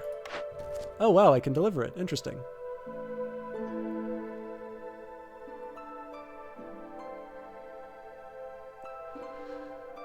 Okay. In a game, there isn't that big of a difference. You imagine yourself in a sim... I mean, fair enough, but I mean, do you really, do I imagine myself as a kung fu master in Against the Storm? I mean, it does seem to me I do think that the people who are doing the writing and the model building and all of that, I do think they're performing a useful and necessary function. It's like a good example here. What I'm talking about, I wouldn't necessarily consider Against the Storm a business sim, because the thing is that one of the problems I run into in that discussion is that I can have this one of the things I'm trying to do is to avoid having this all-encompassing definition of business sim that sort of envelops everything, right? So there's resource management in this game for sure, but for the same reason that SimCity isn't a business sim, I wouldn't necessarily consider Against the Storm a business sim either, although you can absolutely see where there would be similarities between both of them. I mean, in the end, there is this level of so my background is economics, so of course I'm going to understand these things in the more abstract sense, just because that's the only way I was ever trained to think about them. I can read a financial statement now because I've bothered to learn, but that's not necessarily what I learned, in a program. But I mean, in the context of the game, I mean, again, if I'm playing Jurassic Park, I'm thinking about dinosaurs. I'm not thinking about helicopters. And, in terms of Capitalism Plus, that's a game that's, again, I'm pretty sure it was made in the 90s. So when I'm looking at it, essentially these blobs on the screen effectively are representing metropolises and their different, advertising, radio stations or TV stations where I'm going to be hiring or, paying for advertising of some kind. But, in this case here, think, fairly accepted that you can make a game about anything. By the way, my apologies. I didn't see who subbed. Or not subbed, followed. Quiet JC, thank you for the follow. I don't know why the alert didn't trigger. But I mean, in the end, part of the process... Actually, Vanguard Master's making a game here, so he can talk to us a little bit more. But the idea of being able to build that fantasy and being able to establish what you're specifically thinking about in the simulation is actually part of the creation. The idea here more is just the fact that you can take a set of things that you imagine would not necessarily be business subjects, but it does actually feel like a very useful default for game mechanics does actually wind up being to just fall back on the old business and stuff. And a total side note, you're so excited to see the kinds of games that our fledgling LLM models start to play once we put them into those kinds of environments. I wonder if they'll pull more from BizSim DNA or conflict DNA or some other kind of pattern. What does an LLM competition look like? How do two LLM agents try to optimize their outputs when trying to vie for attention or vie for marketing success? Yeah, I mean, it's a tricky one, right? Because, I mean, in the end, to a certain extent, these, I mean, they are still being trained and they are still being guided towards a given output. So to a certain extent, the question is, it's, you know, whatever the people developing it are looking for. So I suspect probably the more fruitful work we're going to see is ultimately going to be the combination of, I mean, like, this is right now, I don't think this job will exist for very long, but right now we've got a bunch of people talking about being like prompt engineers, you know, being able to interface with the, you know, with the current batch of LLM AIs and sort of say, I know the secret to get the result that you want out of this thing. So effectively, where those directions are going are ultimately going to be determined by the sorts of people who are entering those kinds of prompts. But it is also true. I think it's Evan Malik. It's a God. I don't even know what university he's at, but he does do, I think, an entrepreneurship course, and he has effectively told one of the GPTs, I don't know which one, it's either 3.5 or 4, to make a board game. And basically it made a little board game around the Tempest for him. It wasn't a particularly sophisticated one, but I mean, the fact that it's making a board game at all is kind of interest, so. But to be honest with you, like, anybody who wants to like quit their job and become a prompt engineer, I know people are worried about AI replacing their jobs. I'm almost certain the one job that's going to be replaced by AI are the prompt engineers. It seems very clear to me that basically everybody who has some kind of a tool, whether it's Midjourney to, you know, OpenAI, effectively the thing that they have been working on the most is to make it so that a standard sort of human readable prompt is interpreted in the way that people want it. So is that a job that's, you know, lucrative for people now? Yeah, almost certainly. Do I think it's one that will stay around for a long time? Probably not.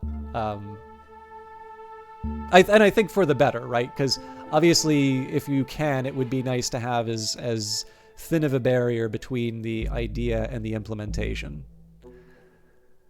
Okay. I'm really struggling to figure out, I don't know, like, I don't think I have what it takes for the oil and the flour. You know what, let's go for the pickled goods. Now again, I was very surprised that we delivered here, or we could deliver here, but I'm gonna take it. And deliver 50 grain, or, yeah, I think the grain is more likely. Okay, this is going to make life difficult for me. So I'm happy to keep talking, but a lot of you have been very patient with me ranting about game development. So, well, I guess that's not really game development. I hope that was at least partly useful for you, Vanguard Master. Obviously for the rest of you as well, but I started off as... Vanguard Master has, for better or worse, I would probably say for worse, has been taking notes whenever I pontificate about gaming subjects. So I kind of feel like whenever I go on these rants, it's worth making a note. Or at the very least, he's my excuse. Okay, we did get the next batch of orders. I don't really know if this is... made the difference one way or the other. So let's cut our way into the... Actually, you know what? We can clear this whole thing out.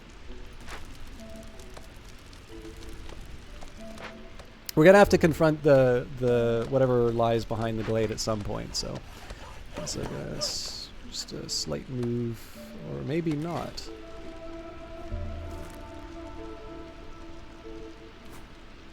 That's a little more appealing.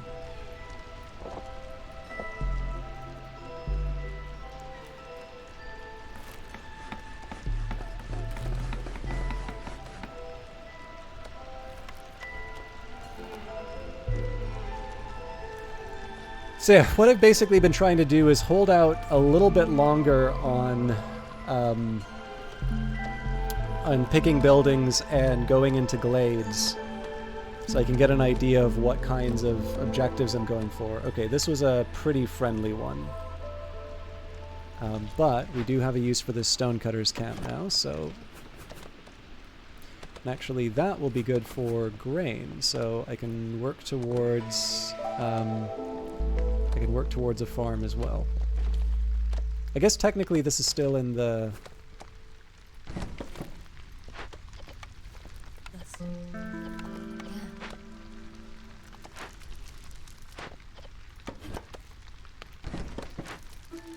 I'm just trying to keep it away from the ancient hearth.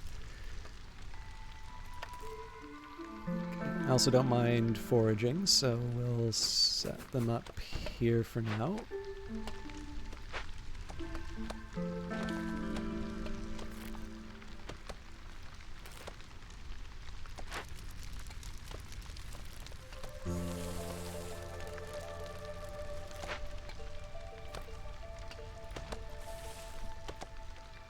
On a totally unrelated note, I mean, I love Against the Storm, so if anybody wants to recommend things along the lines here.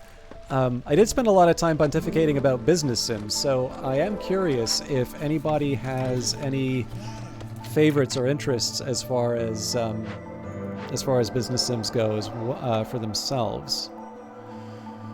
Ah, crap. We've got, like, nothing for this.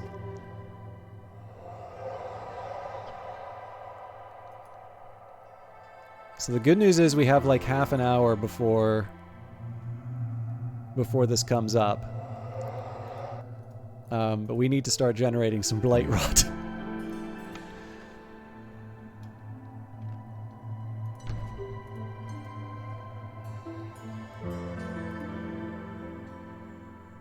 Now I'd love to build a mine here, but I think I'm actually going to have to clear that out with the woodcutters camp first. So we can turn in Lost in the Woods.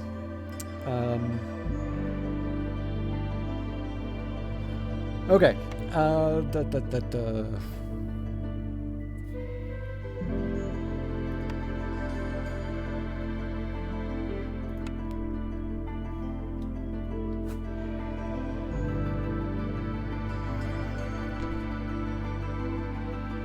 Can't think of a business sim that you've played recently, to be honest. I mean, Tropico, if you've played it, it would be the last. I don't think I've played Tropico 6. I'm pretty sure I've played one or two of them, though.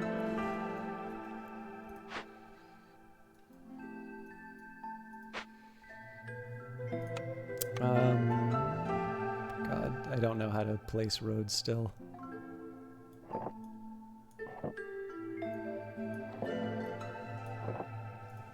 I do eventually want to get a farm down here. I'm just trying to think what... I don't think I can wait any longer. God, there's a lot of these that I want.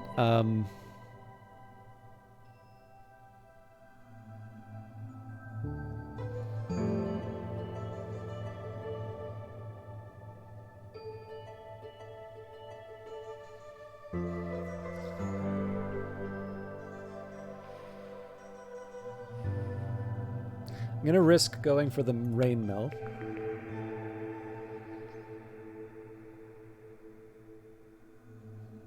I definitely need the lumber mill.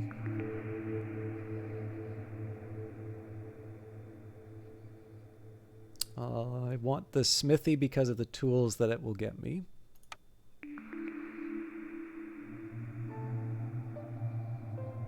I kind of have to go for the small farm because of the grain. The cookhouse would have been great, but...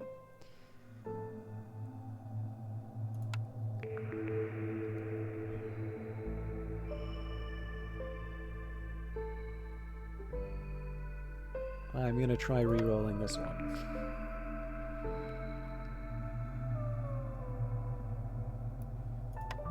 Okay.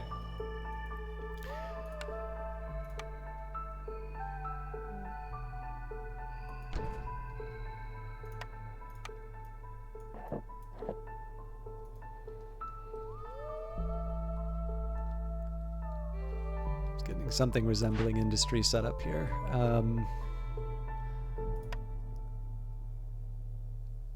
Definitely want to put down the lumber mill as quickly as possible. Now, I do need to work out where the fabric's coming from. So for that, we are going to have to build our crude workstation.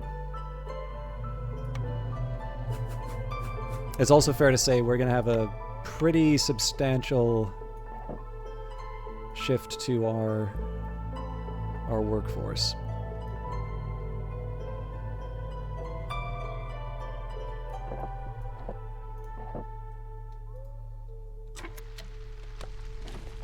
At least gives us something to think about.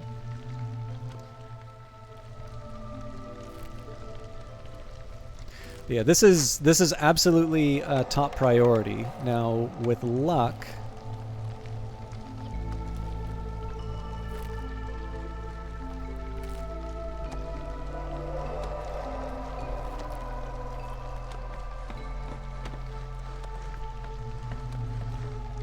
I wonder if just doing the event will cause the blight rot cysts to emerge.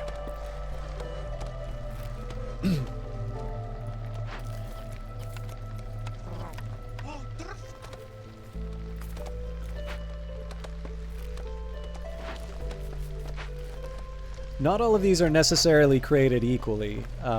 It's like some of these are higher priority buildings than others.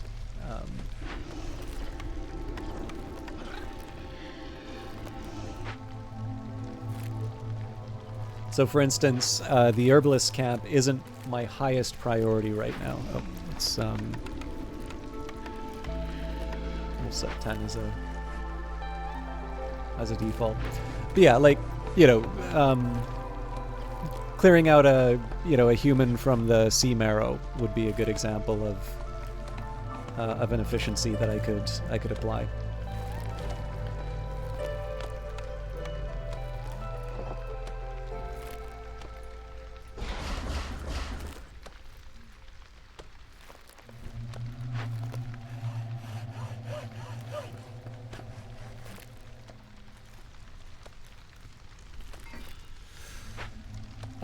I think as far as the glades are concerned, I should just kind of treat this as something that's either this is going to work or it's not. Like, there's not a whole lot that I can do to change things one way or the other. But yeah, at this point I think we just want to go banging into as many glades as we can and see what we're up against. We're also getting very close to the point where the trees are going to start falling apart.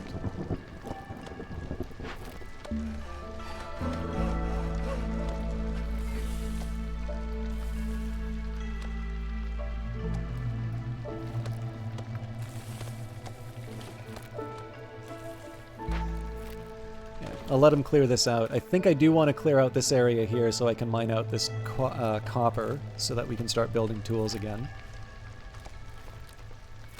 Let's maybe make this a priority. And we'll probably have some new arrivals before too long.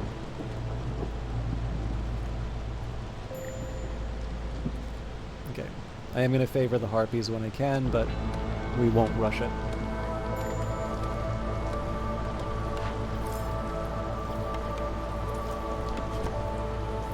Nothing for the trappers camp right now, so we can redeploy them.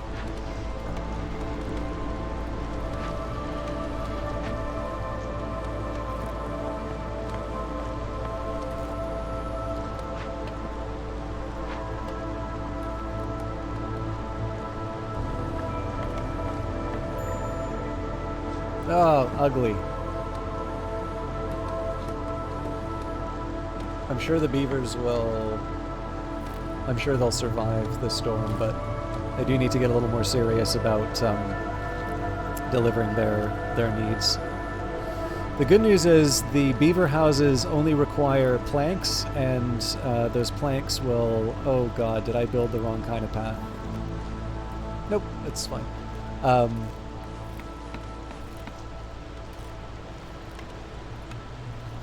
It's a little silly that I did this, but...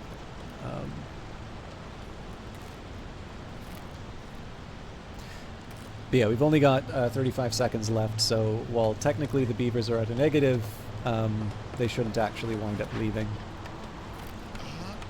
Okay, let's maybe... Who do we want to get rid of?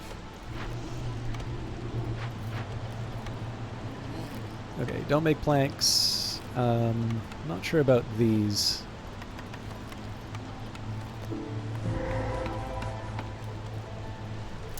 Okay, what are we up against here? My god. Well, at least we can give up the sea marrow for some of these. You looked away. I thought we switched to Timberborn. No. Although Timberborn looks really interesting. Have you played it, MTGO Mike? Because it's one that, like, I like it as an idea. But it's not one I'm actually that familiar with. Oh, crap. Okay, so apparently there's more than one... Okay, so there's a difference between ghosts and the events. Damn.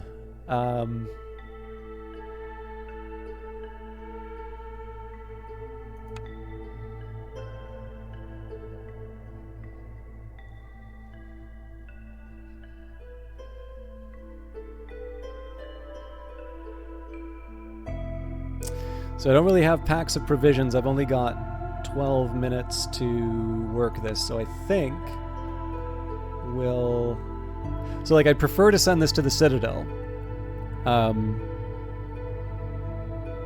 not 100% sure why it costs so much amber and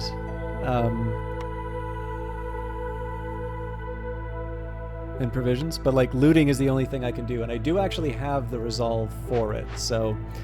Let's reassign a few people.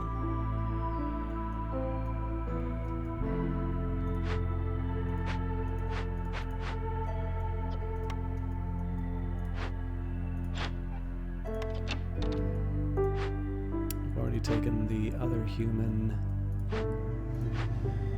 I guess we gotta take him out of the crude workstation for now. So I've got the humans have the morale to be able to loot this. Oh wow, that's across the board, huh? Alright, that's inconvenient. But I'm sort of stuck with it now. You have Like It a Lot, super chill, super cute, still in development, city builder survival, but the survival is currently not crazy hard. Yeah, I got the impression that it was very much more of the city builder style. I will actually, this has been a while since I played it, but there is a rather good bee-themed city builder, which I think a few of you may like, called Hive Time. It's by an Australian developer who has a Twitch channel. They go by the name Valiant Cheese. It's quite charming. Very much a product of like the early sort of SimCity style city builders, but certainly not worse off for it. Let's go for combination beavers and harpies, but I am going to need to build some homes. So let's start building some of the beaver houses first. I need 3 of those.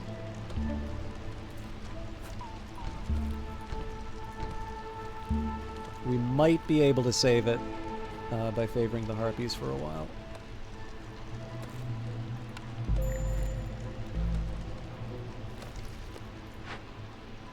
I need 2.5 more minutes of this nonsense.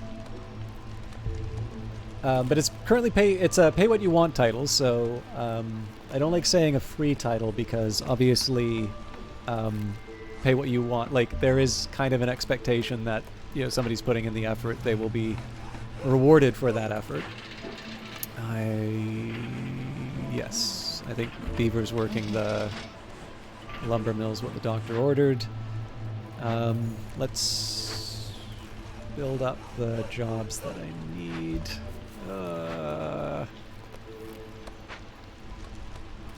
So the question is, do I stop favoring the harpies now?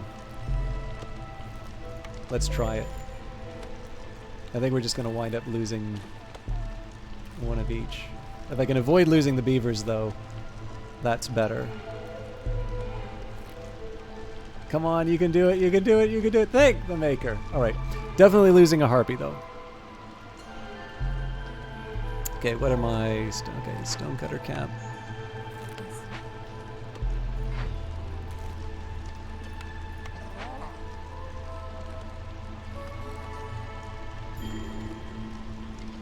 I genuinely thought that this was going to be...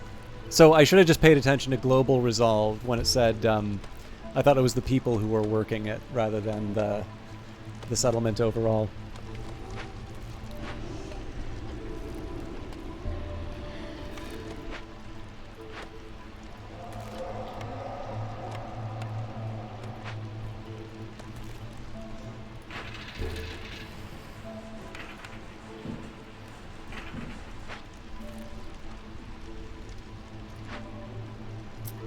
Seconds of this.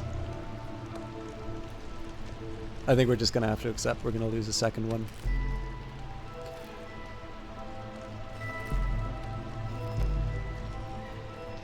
So the other question is there something else I can be doing with my time now?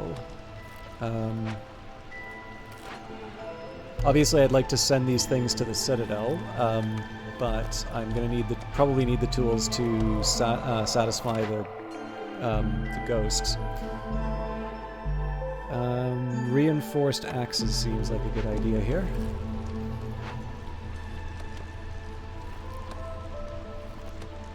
And we've got 8 seconds left, so we should lose the drop to resolve, although it's not clear whether or not the harpies will be happy enough in time. In the meantime, I need 3 harpy homes.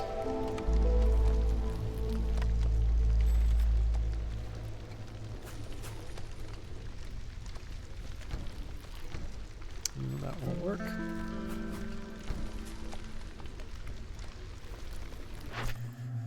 And new orders. Okay, so have 10 humans for 120 seconds and fulfill 8 villagers with a need for clothing.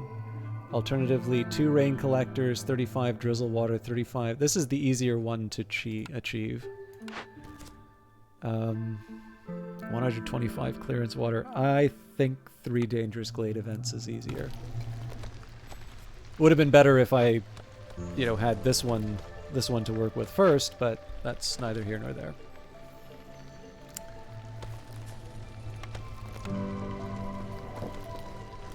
Okay, and human houses, we need bricks, so...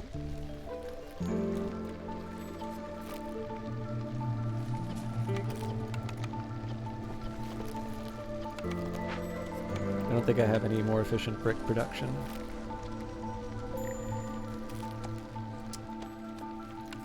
Should have made those fields.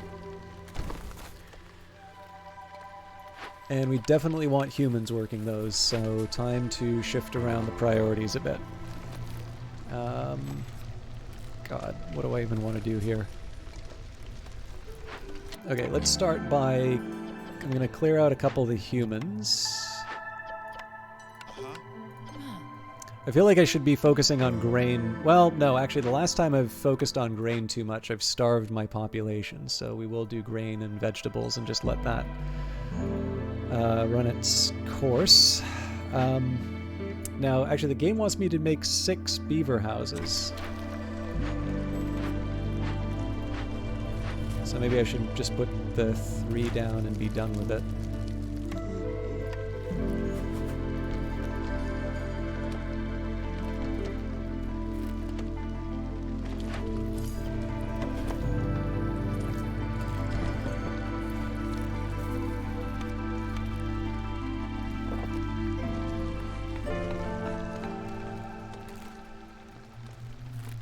So part of the point of cranking this thing is... oh, hang on, no, it's water that... Right, well, we need 2 rain collectors.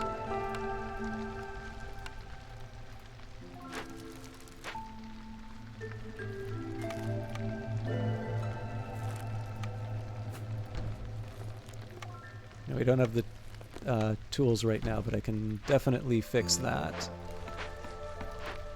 Okay, so this isn't doing anything for me right now.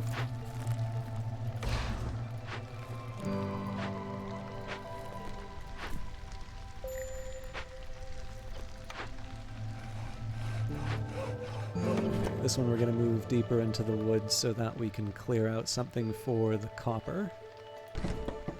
Oop, don't move it.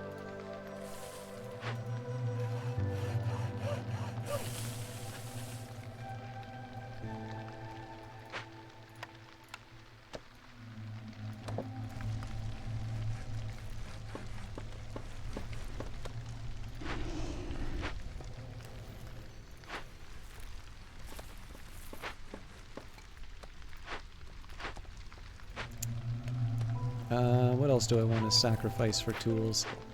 I don't feel like I can get away with getting rid of a, I don't feel like I can get away with, losing a woodcutter's camp quite yet.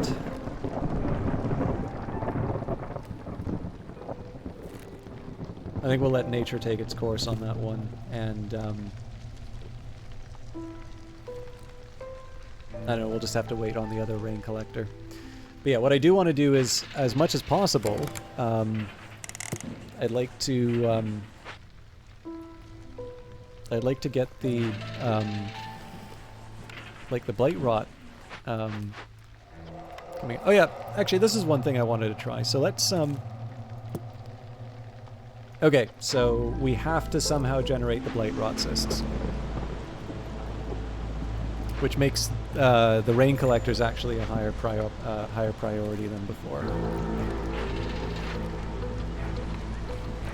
Okay, God, what do I do to figure that out?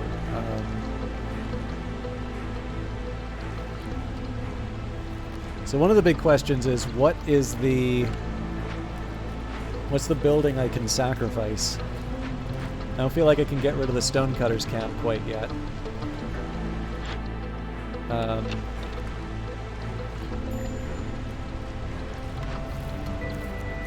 Looks like I just got my answer.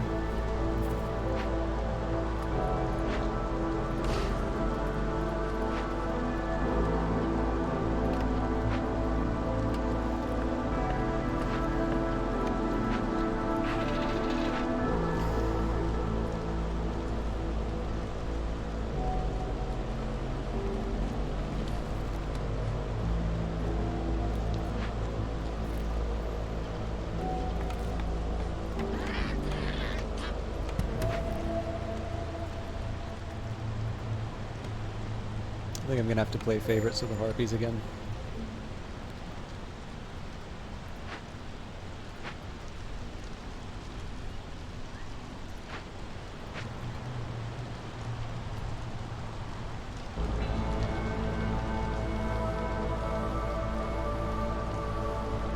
It's a little dicey, but I think we can get this back on track.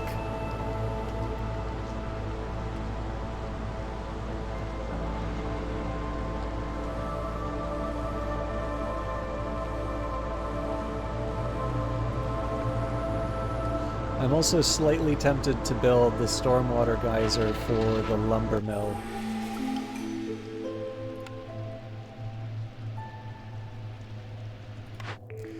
New cornerstone. So for every 10 completed trade routes, all houses will have room for one more person. Honestly, I don't think we're going to get any trade done. Woodpecker technique I thought we already took. And then extraction tools, a set of specialized tools made to extract artifacts. Gain 4 artifacts for every 2 completed dangerous or forbidden glade events. We do have a couple of dangerous glade events already in the list. But I think I'm going to do the woodpecker technique. We did have 2 of the woodpecker. Okay. Well, again, we'll be in lots of insects. We'll find a way to use them.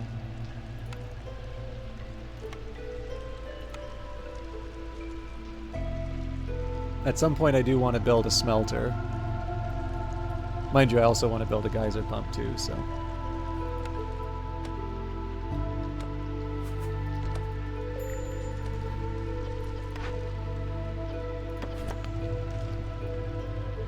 So this is still useful to us.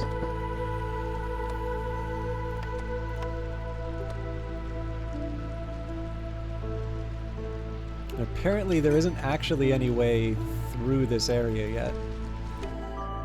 New arrivals. I do like the idea of more beavers still. We can get them working the woodcutters camps for starters. We do have a little bit of homelessness, but I think that's going to solve itself.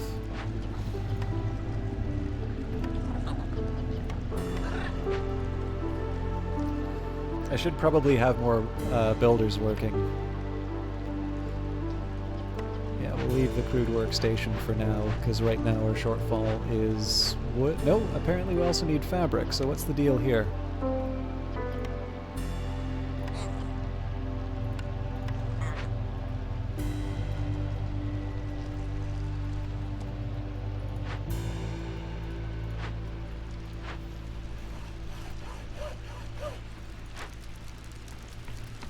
I'm very tempted to move this, except that this is actually kind of helpful to clear out. Okay, so let's get the roads down.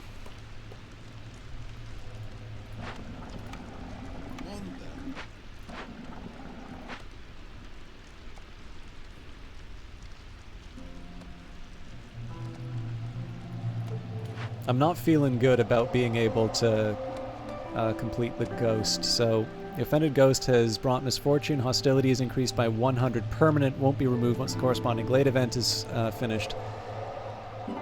Yeah, I mean, unless we can somehow generate 12 blight rot cysts in 12 minutes, I don't really see a way that this is gonna produce anything but pain.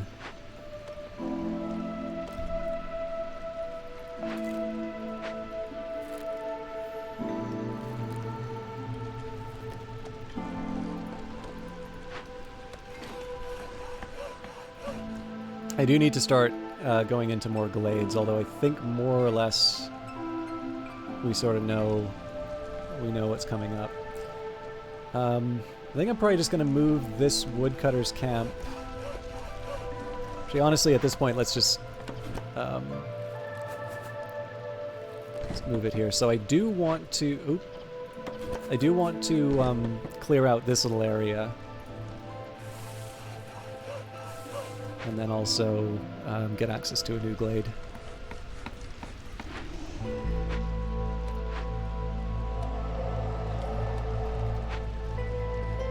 But yeah, I am not at all optimistic about what waits for us on the other end of this thing.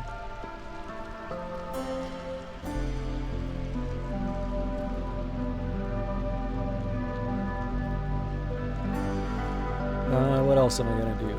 So we're clearing this out. I can definitely see an argument for another farm here, but we are also short on labor at the moment. Or are we? We actually do have enough for another farm.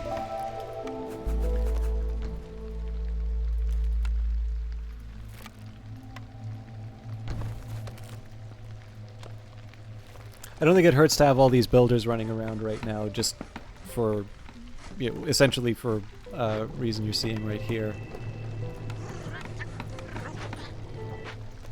That's right, I had so many people working these different sites. That's why everybody just got free. Forbid your villagers from fulfilling needs. Oh man, we could have done that forever.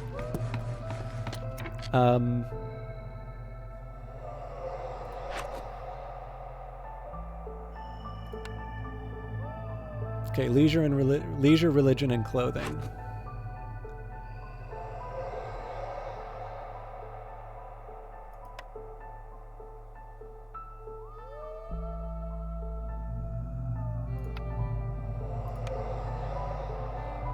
I mean, they're not happy, but...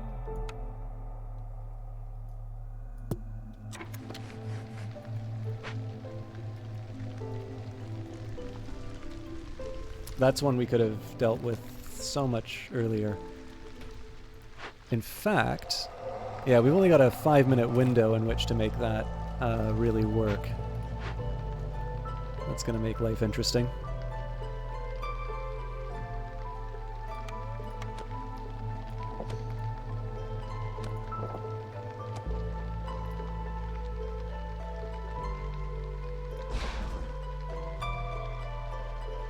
I don't even really know why I built it this way.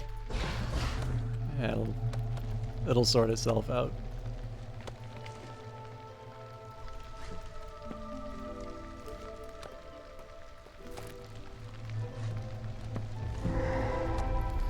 Alright, what are we up against here? Curse of the Forefathers. Alright, so I definitely need to... Well, okay, I don't necessarily need tools. I can loot this. I may have to. And this Harpy Ghost... have 14 Blightrot cysts at the same time. My god. I'm starting to think that some of these requests might be a bit unreasonable.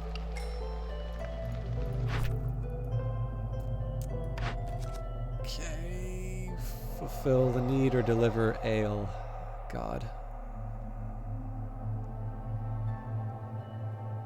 I'll try treatment, but I'm definitely not feeling optimistic about my ability to pass this one. Mind you, it's still early days, so I definitely need to be supporting the food requests a little bit better. Actually, what was the other one? So we don't have the stormwater to deliver, but that is going to... Ah, crap. I need the stormwater to be able to generate the Blightrot.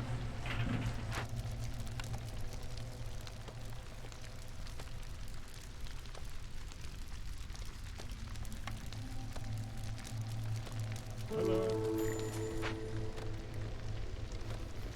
Hello. So traditionally I buy as many tools as I can.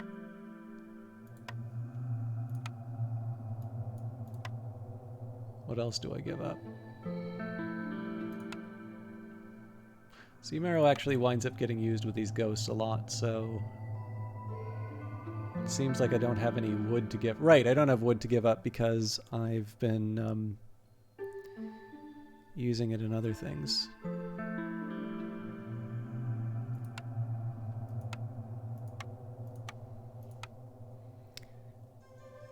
How you doing, Shadows Cozy? And oh, and it's a raid. Hello, everyone with the raid as well. I'm guessing you must have been playing Against the Storm, which I enjoy tremendously, but I feel like I have done better in earlier runs rather than the current clown show you're currently seeing.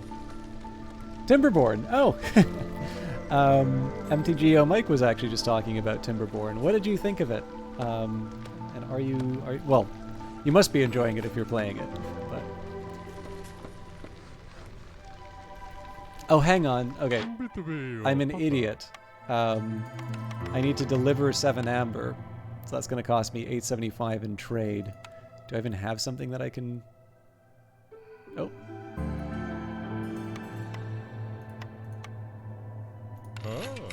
It's the worst deal ever. Okay, biscuits and pie sure is tempting because it'll make those harpies happy. So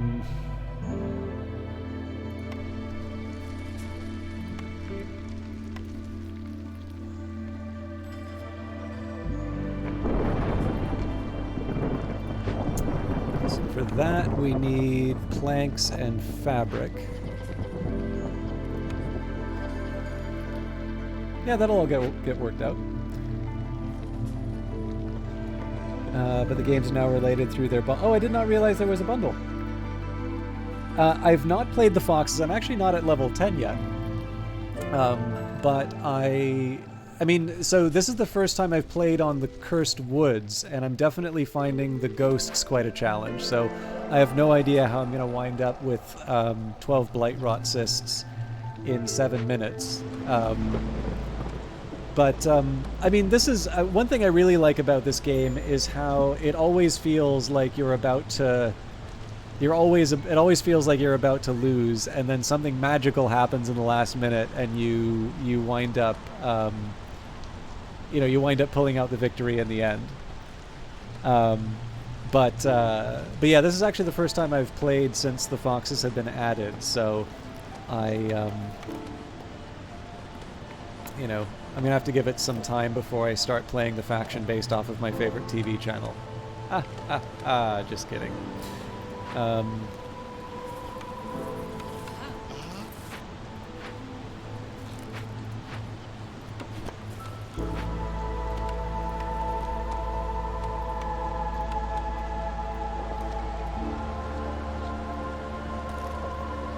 don't even know why I'm building it this way, I just am.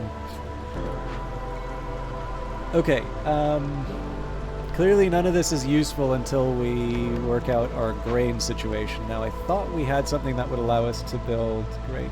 We haven't played this game in some time. Yeah, so, incidentally, Shadows, Cozy, and I am sorry to say I have no knowledge whatsoever about what you do. So if you would like to let everybody here know what you're about, what you are interested in, feel free to do so. I try not to be disingenuous in the shoutouts. So,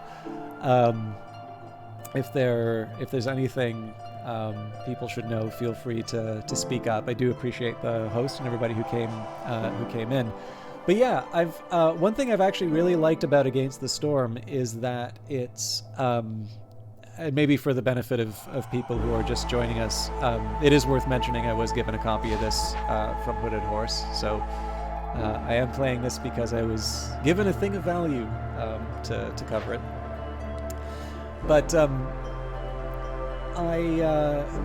one thing I really appreciate about this game is how much it gets updated. So it kind of feels like every couple of times how do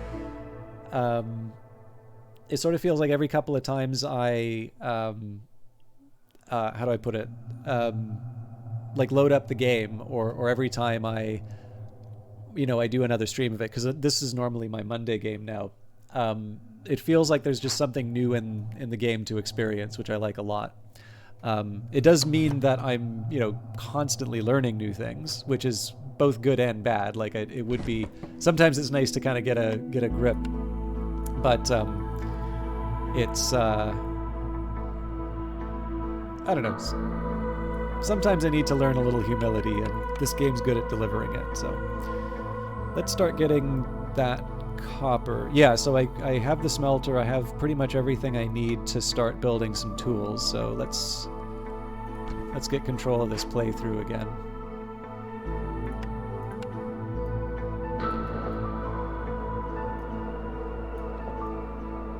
I don't actually need to have it all the way around. It just makes me feel better.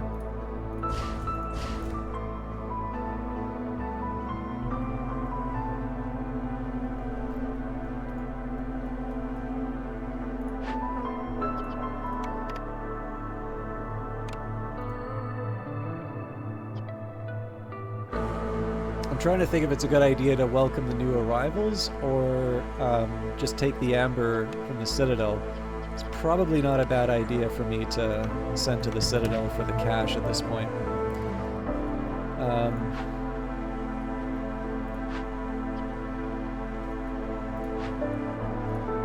Changed my mind. I need people to work. But I don't have the vegetables. Yeah, okay, never mind. It's worth remembering now we're not going to get any wood from chopping down these trees during the storm.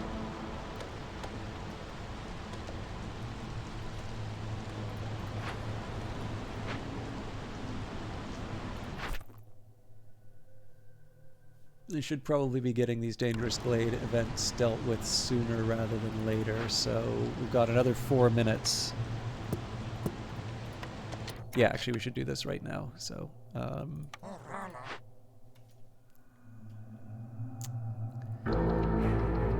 what workers can I afford to get rid of?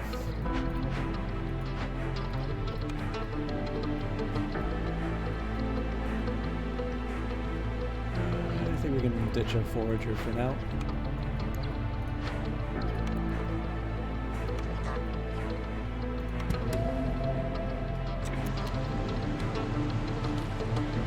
So at some point I'll have to put down a smelter as well, but I can wait it out. Okay, a brief reprieve. Biscuit diet, farmers' favorite food. Farmers have a 75% chance of producing double yields when under the effect of biscuits. I don't hate this, but it's going to be a while before we can build biscuits.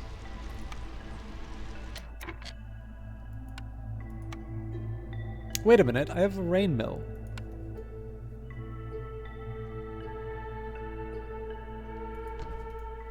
That was a huge oversight.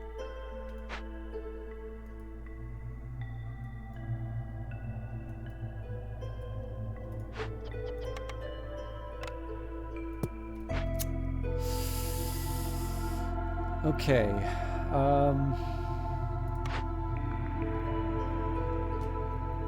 Tea, incense, and biscuits from the apothecary. I think the tea helps with the treatment. I believe they changed this around also. Okay, we still only have 5 more minutes for that. We haven't even gotten one blight rot cyst yet.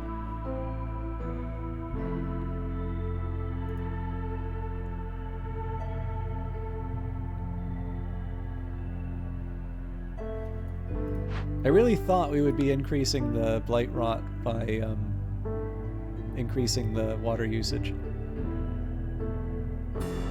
Oh god, yeah, we didn't even have a chance.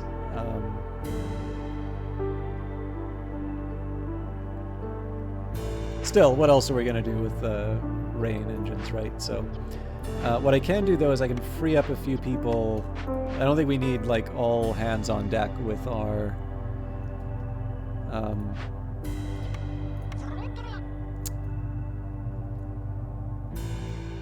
with our generators, though, and there are clearly other things people can be working on.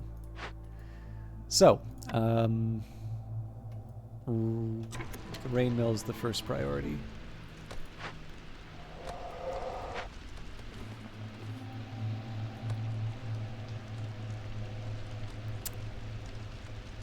I should probably also be building the human houses at some point. We've got 11. I guess we need 6 of those.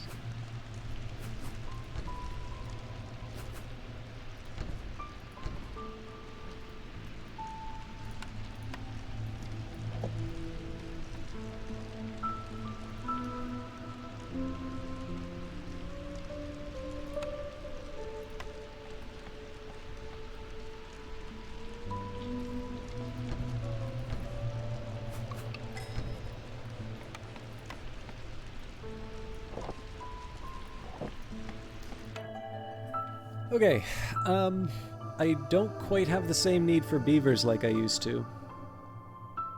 I do like the clay and reeds for the left-hand side, though.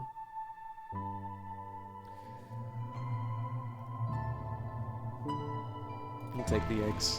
I don't know if I'll feel good about taking the eggs, but... right, sorry, I wanted to see...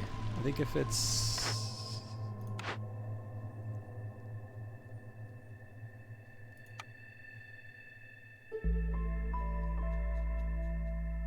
I'm just trying to think how I might be able to figure out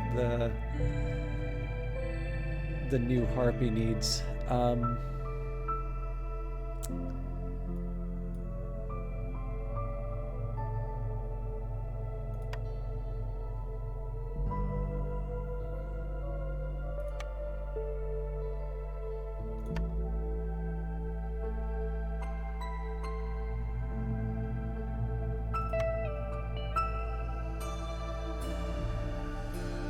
Oh dear.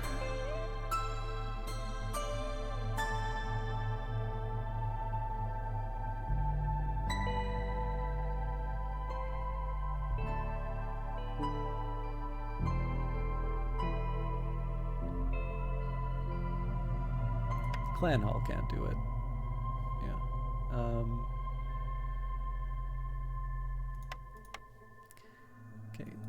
Okay. Soothing infusion. Okay, so soothing infusion made out of rainwater that must be kept in a metal pot, used for treatment at the Bathhouse Tea Doctor Holy Market. Okay, so bathhouse. Yes. Okay, so tea is now the input rather than soap.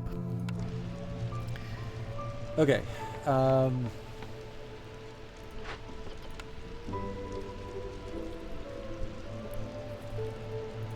Again, this is meaningless until the rain mill is working, so we'll just let a bunch of people build.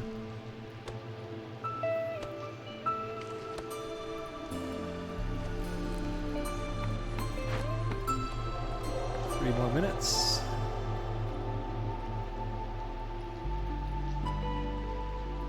I'm assuming there's a little bit more farmland that I can get if I do chop these trees down. Actually, come to think of it, we can kind of do that already.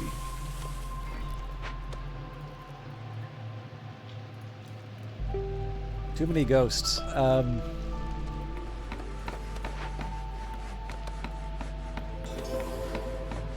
Okay, this is good. I'm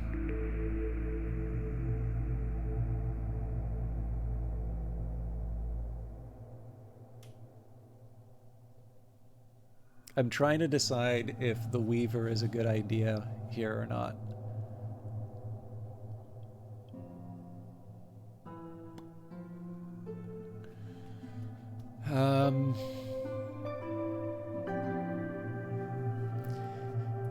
I think so.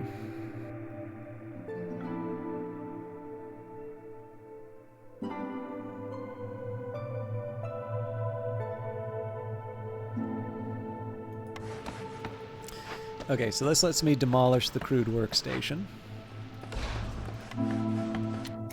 So we can build... Oh! It's a little crowded, but we can still make this work.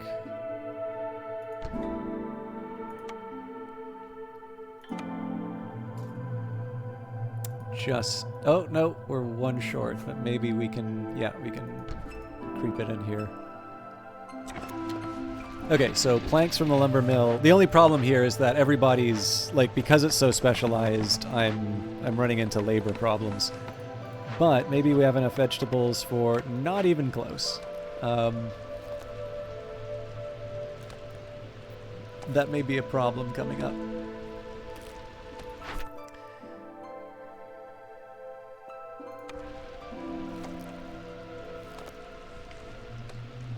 I hope we get the grain situation sorted out soon, because I'm actually going to need it for something else soon.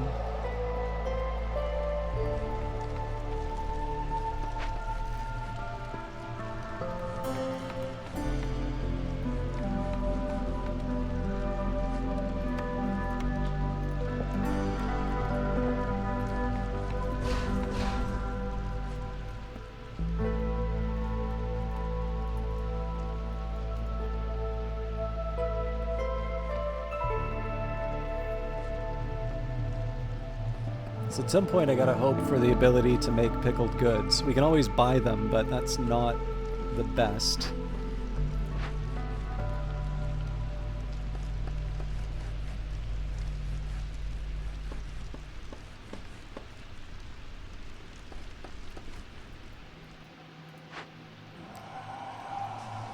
And then one of these wanted like 1,000,000 blight rot. Yeah.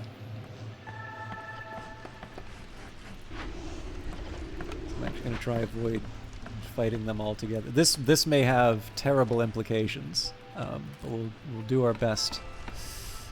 Okay, here we should be able to... Nope, 37 seconds. 1 minute before all hell breaks loose.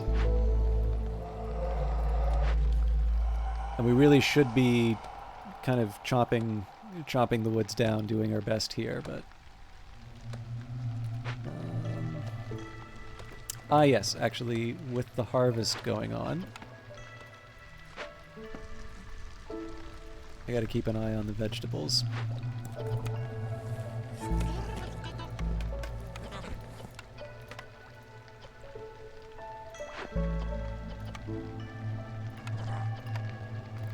need... Well, we'll store... We'll store some up.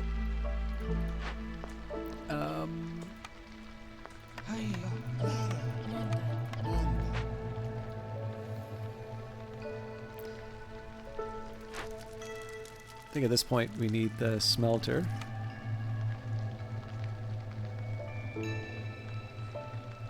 Yeah, so the smelter will eventually turn into a smithy.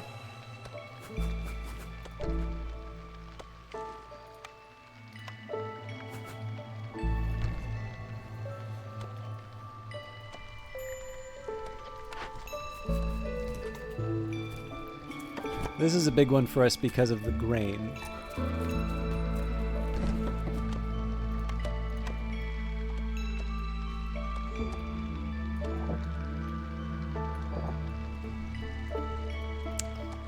They love chowing down on those vegetables.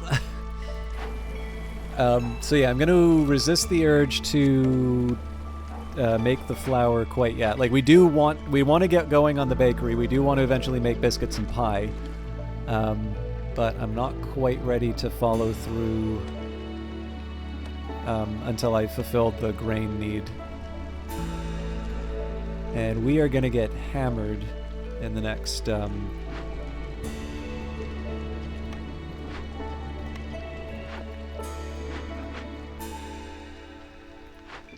next storm. Production-wise...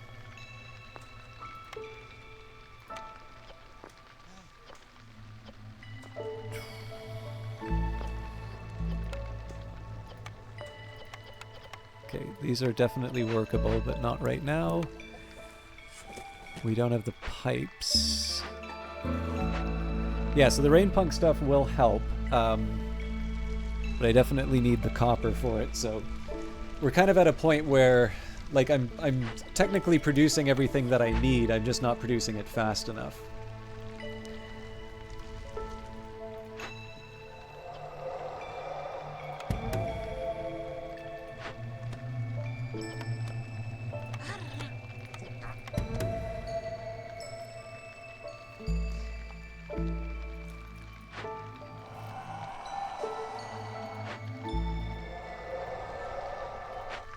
Alright, well, there goes the spirit.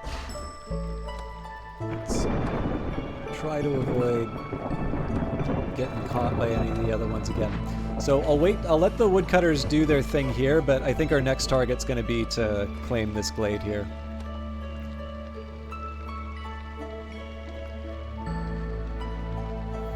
Oh, I didn't even give these guys any instructions. Okay, so clear all this. And then it'll be a race to whoever can get in there. Oh, we were close. This is kind of a waste, but I'll at least, hopefully they'll start moving what they need. Okay, complete trade routes, that's never happening. Maybe the beavers.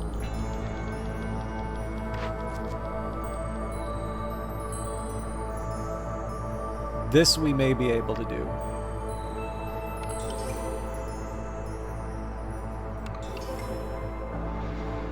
Okay, well, it's a start.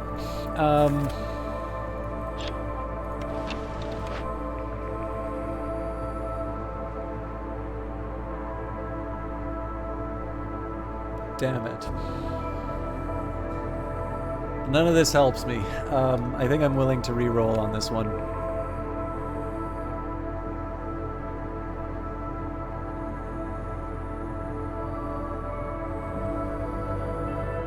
This didn't do it either. Once more?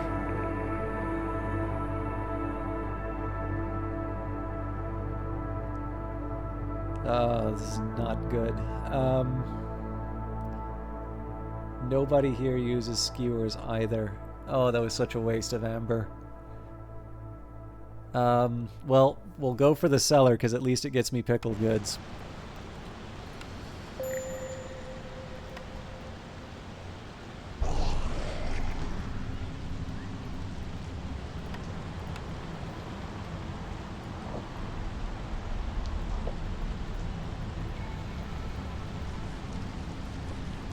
We're definitely going to lose a lot of people, though.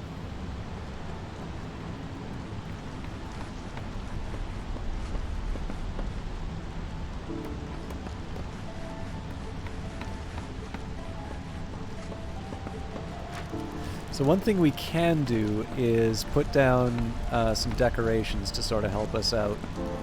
There's not a whole lot we can use this area for here, so we'll put down this little decorative pipe, a couple benches.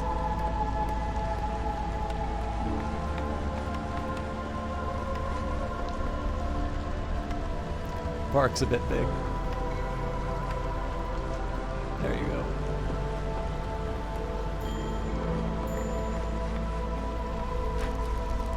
Now that's unexpected. Why is this going out?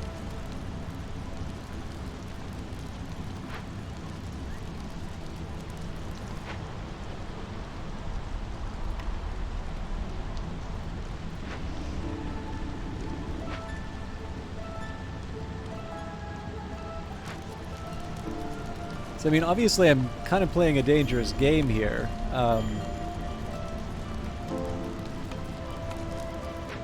In the sense that, like, I do kind of need to care about, I do need to care about the blight rot. Like, that's gonna tick up over time. Hi.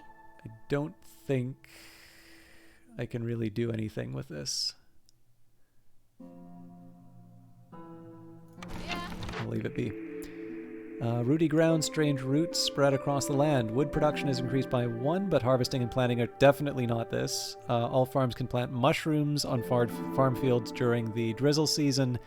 And protected trade. The forest recedes as heavily guarded trade caravans pour into the settlement. Hostility is reduced by 15 points every time you sell. I'd like that, but let's re-roll. Definitely over diligent woodworkers because we're going to be using the barrels for pickled goods. Okay, so we need dangerous glades. We need pickled goods.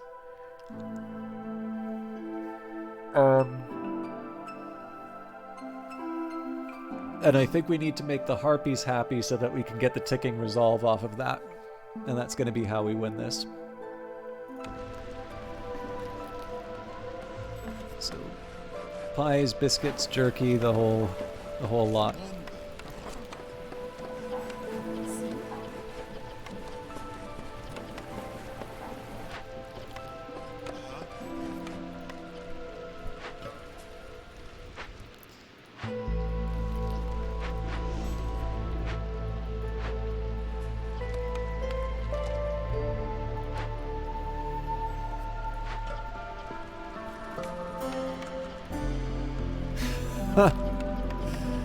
Oh, there is no way this is gonna work. How am I ever gonna get enough vegetables to satisfy... Well, I mean, look, we'll do our best. That's all we can really ask for at this point. One beaver no matter what, so let's go for... Well, at least this gets me more vegetables. We've almost satisfied the vegetable needs for the large encampment, which makes me happy.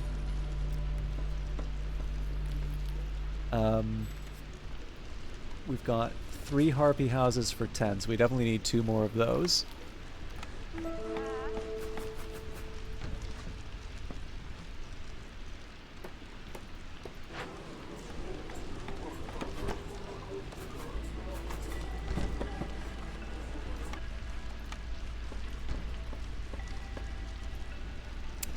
More than enough beaver houses. 19 for humans. We got 2, 4, 6, 8, 10, 12.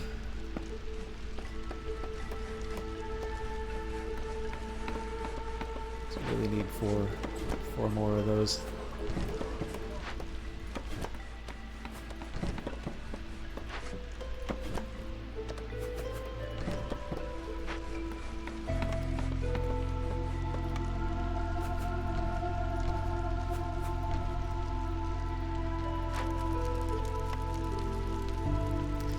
And if we can get the decorations down, we can upgrade the hearth level one more time.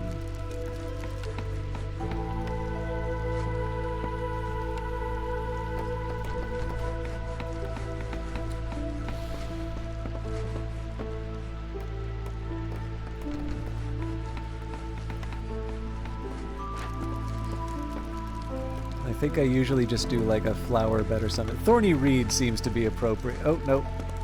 I want one of the big ones. I'm just not going to cut it. Garden? Or cages. I'll put down a nice garden.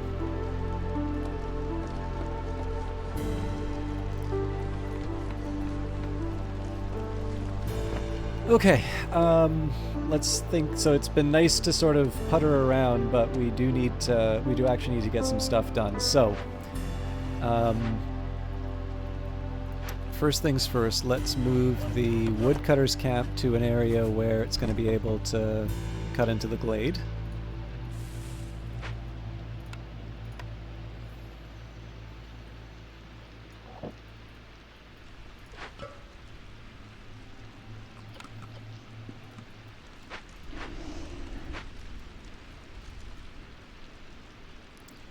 Looks like the harpies are already getting accustomed to their amenities, which is not great for the resolve. Somehow I gotta find clothing for them at some point. Can I make jerky?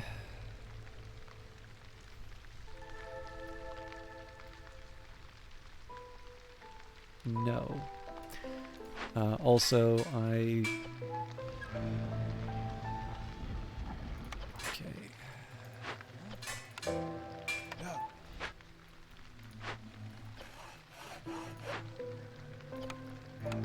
Okay, beavers are set up. Ah, we can build clothing. Alright, I wasn't expecting that, to be completely honest.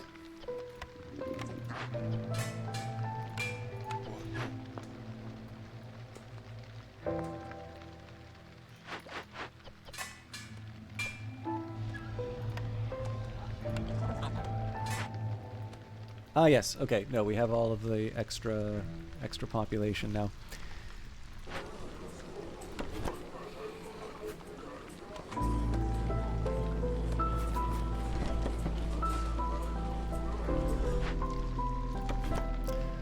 I'm mostly considering this temporary housing for now. So there we go for the humans. We've got 2, 4, 6, 8, 10 for the harpies, so that's adequate. And I'm assuming we've got more than enough for the beavers. 2, 4, 6, 8, 10, 12. Yeah, okay. We can actually afford to demolish all of these, it looks like. Now that's a shame about the mine, but we should be able to unlock that before too long. Okay, so we're going to get you to chop all this out of the way, and we're going to get you to move slightly... Ugh. And that's going to have its own problems, but...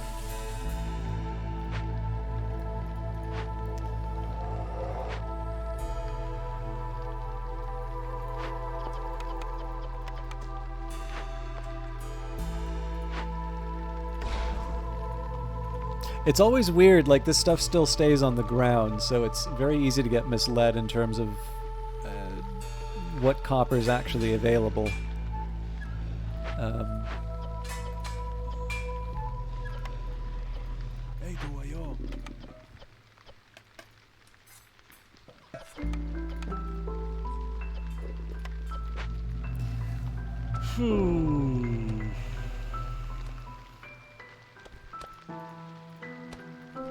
There really wasn't anything in there for me.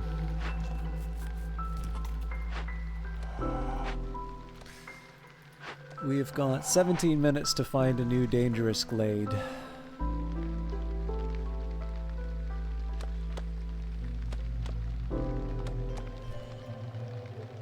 Well, this is it, so Let's pin our hopes to that. That's also unlocking some copper for us.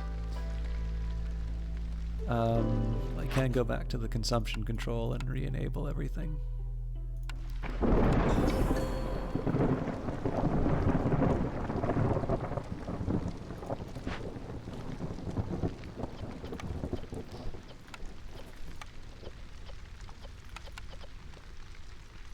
Yeah, honestly, at this point, biscuits and pie for everyone. Not quite sure how else I'm supposed to handle some of this. So, seems to me though like we've got a lot more people we can employ than I've currently been permitting, so.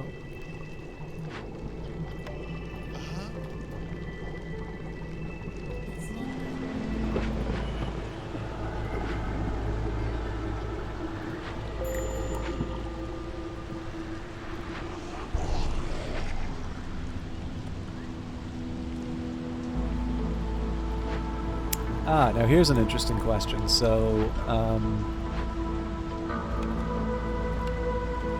okay, we still don't have the pipes that we need. Drat.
At this point, we just kind of have to accept that we're going to lose a bunch of people each storm.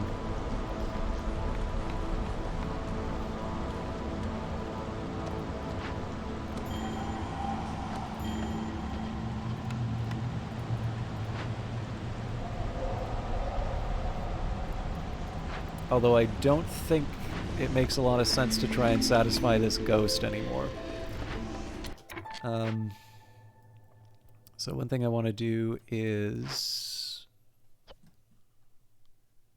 Okay, so harpies are good with cloth.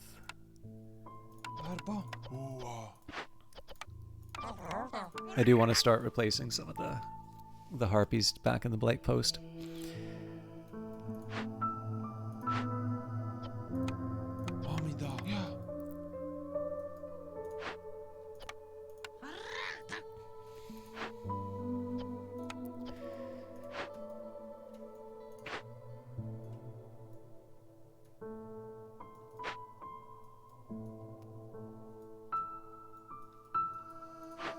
So this one we still might be able to satisfy. This thing is a lost cause.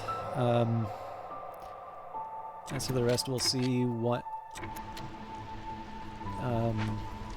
time brings. Okay, driving water. Water is not only used to power engines, wood cutting speed will increase by 10% for every 150 units of water used in rain engines. Secure trail. Royal Stormwalkers secured the trail for your settlement. Newcomers will arrive 25% quicker, or each newcomer group has 2 additional villagers. Both are tempting.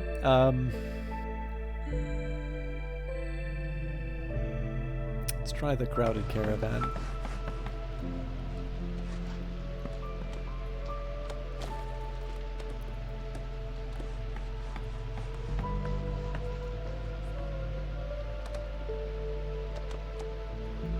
I'm surprised that we've not been running into more dangerous glade events.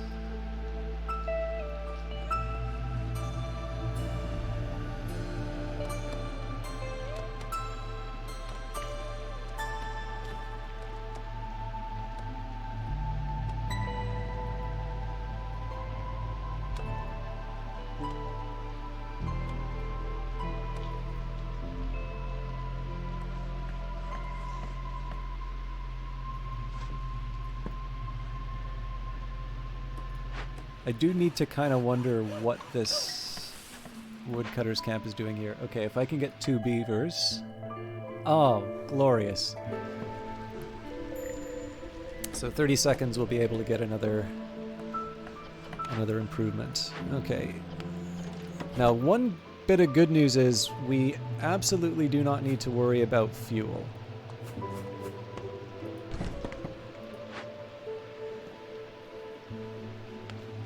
We have sea marrow for days.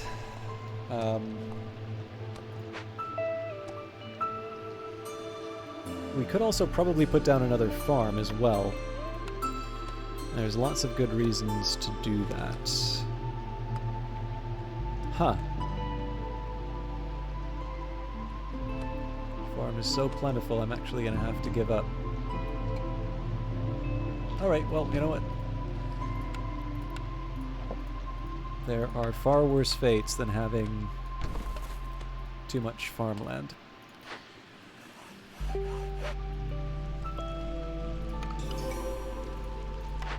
Okay, I gotta find a way to satisfy the need for treatment, but I can't re-roll. God. That or I just accept my fate and we go for something big like a forager's camp. Or clothier. Clothier will give us the clothing requirement. Wait a minute.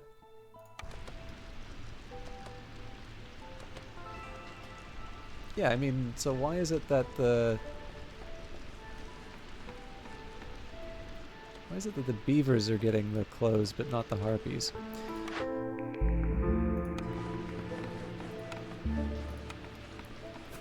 This seems like an easy one to satisfy, so... I need to find the current place that's building clothes, of course. Or coats.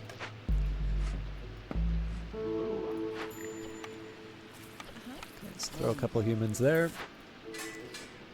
At this point, if we don't have sort of full employment in something, I've screwed up. I definitely need to start. Okay, what do you want? Oh my god, why? Alright, Jesus, what do I want from you? The tea doesn't really get me anything on its own. I need to actually be able to satisfy the need, so we're just going to leave that be.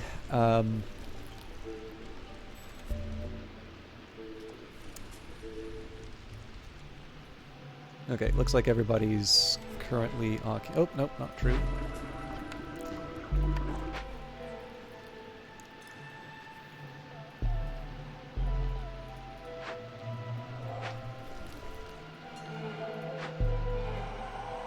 Okay, so I got 10 minutes to find a dangerous glade to work on.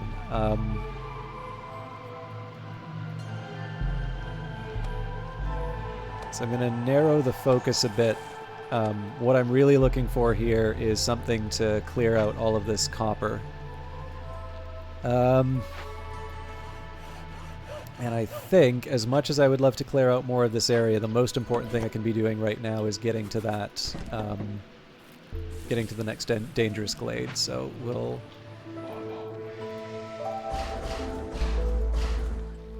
cross our fingers and hope for the best.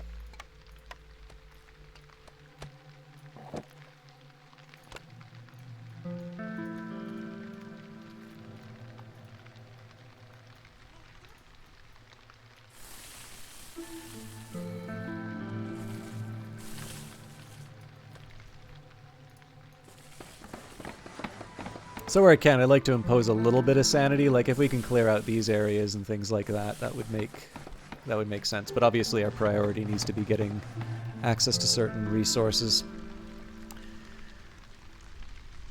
Okay, we're definitely going to favor the beavers if that's going to help our resolve. Obviously I was going hard on keeping the harpies happy, not realizing that I had another faction in my group that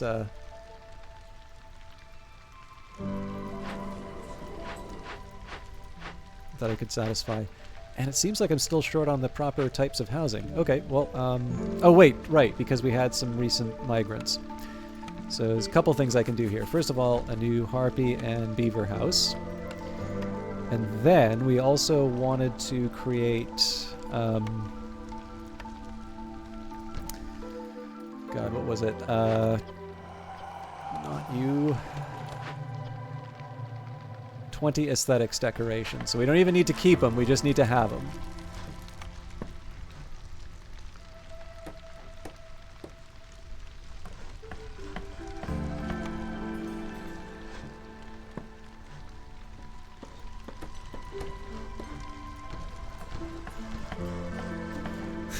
real in-character choice here.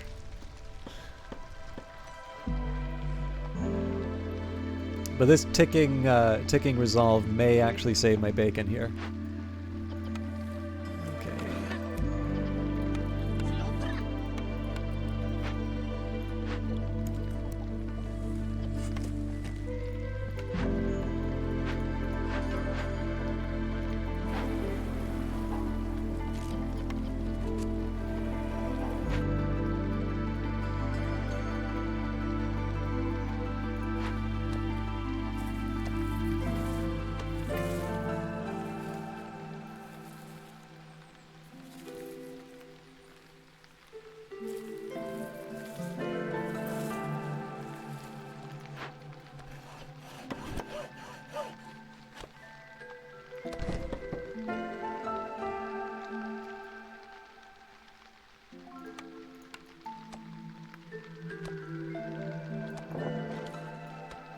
So I'm cautiously optimistic that I may not quite be as screwed as I thought I was.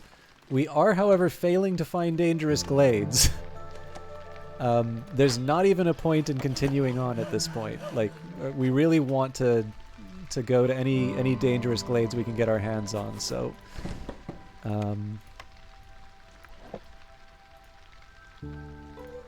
chop away, my friends. And looks like we're about to lose the beaver's resolve. They're a little too accustomed to luxury.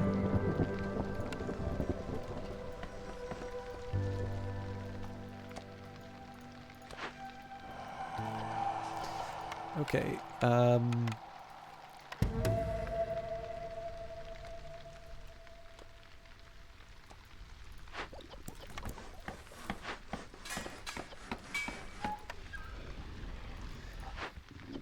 may not have been the smartest choice for me to use the sea marrow for some of this stuff.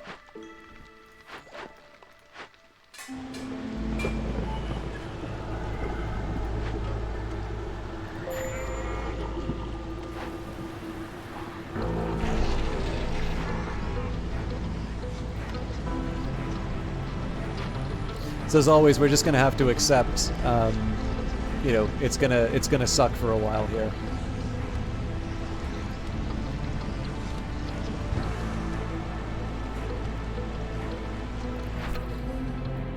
I think cleanliness is very unlikely to be satisfied. But I do see profitable caution working.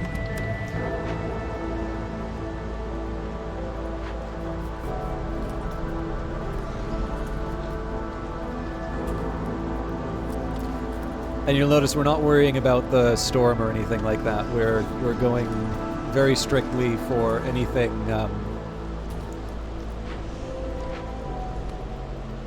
This is... I don't think I ever would have said, "How dare this game be so nice to me?" That's exactly the problem right now.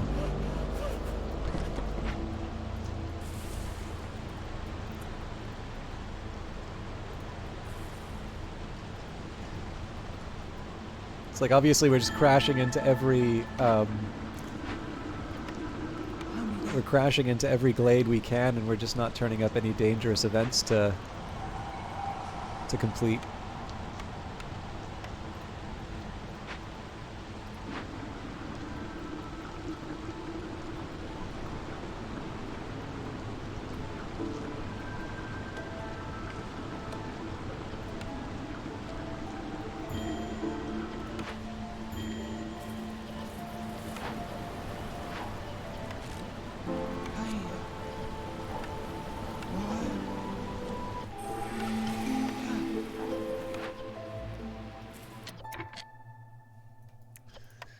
Definitely want the humans working the farms as usual. What do we have here? Shalada's Secret Cookbook. 10 tips on how to cook more efficiently by Shalada.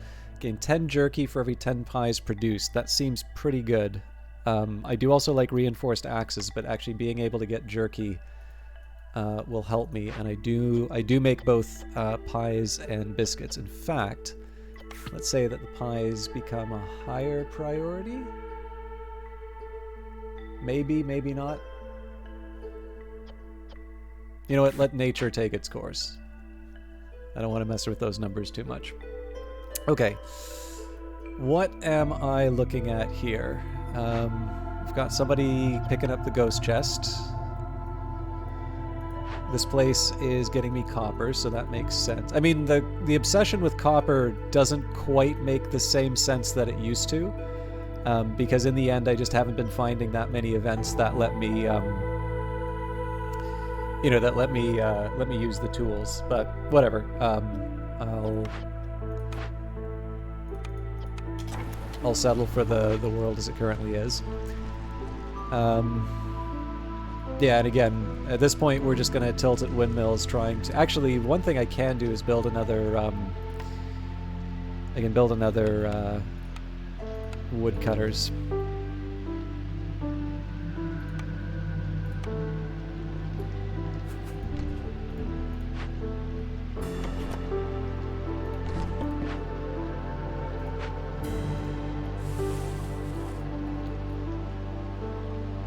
So yeah, if we can just make the beavers a little bit happier.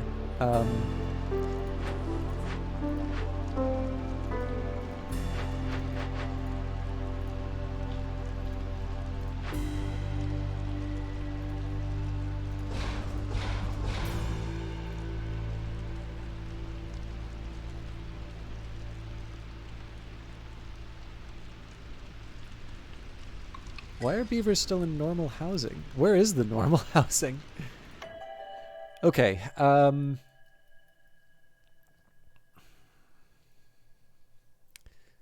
probably helps me a little bit more. Okay, we can favor the beavers and get the ticking resolve again, which is good. And we do have human homelessness, which is not so good, so we'll take care of that.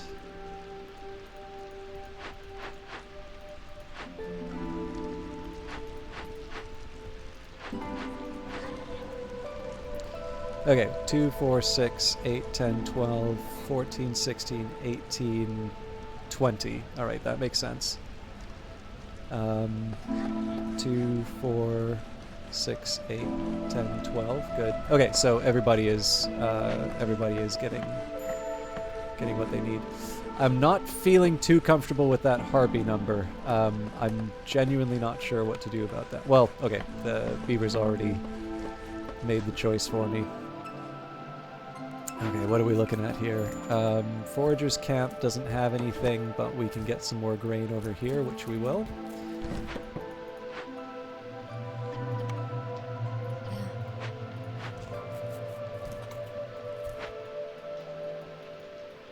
Oh, hang on, I didn't have beavers working this yet.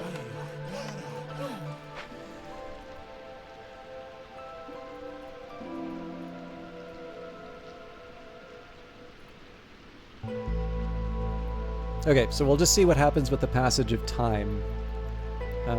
This is definitely going to be a very, very narrow win if we get one.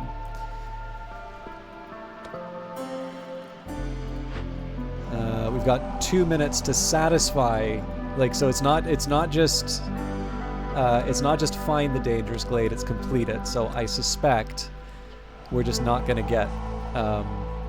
We're just not going to get this. However, it's still useful to complete the Dangerous Glade event for my my orders.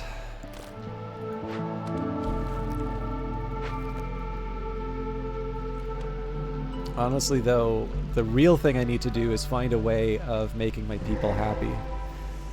Okay, looks like we found something dangerous. Fuming machinery. This is an absolute walk in the park. And more importantly, it gives me Queen's Grace and Amber. I would love to welcome new people, but I think at this point we need to send to the Citadel.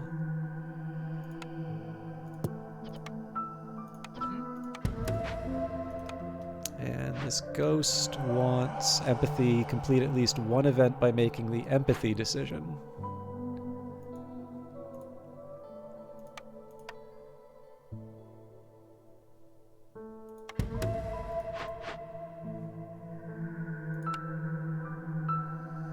Do I have the tools for this?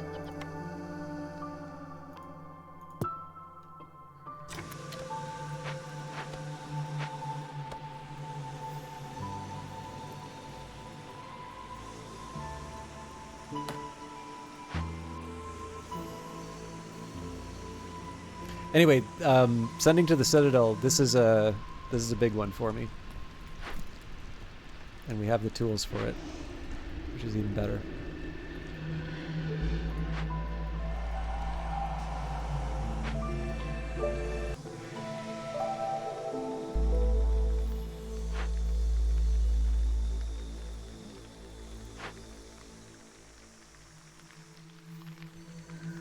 Now we still need to be on the lookout for the next Dangerous Glade event for Profitable Caution, but things are starting to look up a little bit. I'm also surprised we still have copper ore. Only a little though, so let's see if we can make things happen.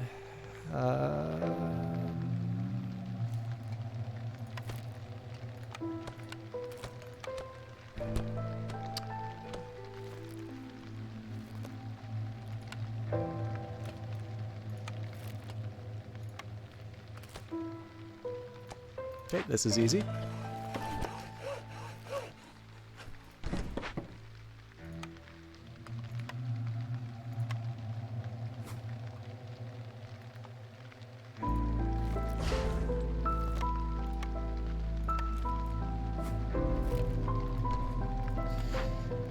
Okay, we'll have to give up some of the part. Well, then again, that was the woodcutters camp that we gave up the parts for, so which woodcutters camp do I want to get rid of? I guess we get rid of this one, because it's currently not serving a purpose. But I do want to make sure we put the beavers to work. And here. I don't think we have anything I need to do with the trader at the moment. And I can't make anybody happy through favoritism.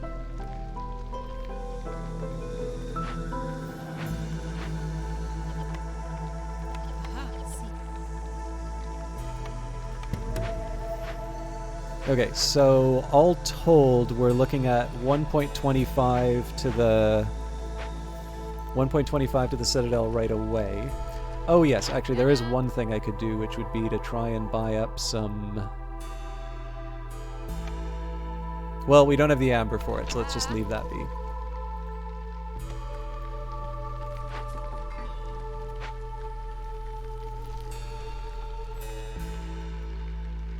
I have a feeling we're going to run short of a few things that we need soon, but let's work with what we've got.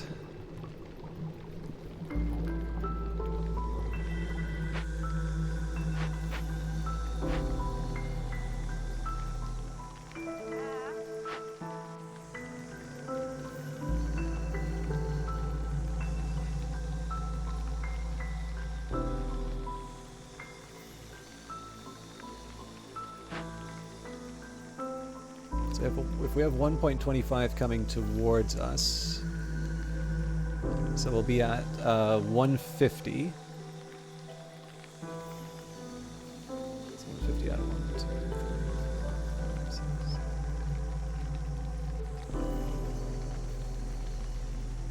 So 14, so 150 out of 14, so we would need to come up with 2.5 more favor. I don't really see that happening. I'll be honest, I don't see me satisfying my need through the ticking resolve. So I have to find more events. It's also worth remembering we're always going to lose people every storm now. There's just no way that we're able to keep the resolve where it needs to be. So good for generating meat, not good for.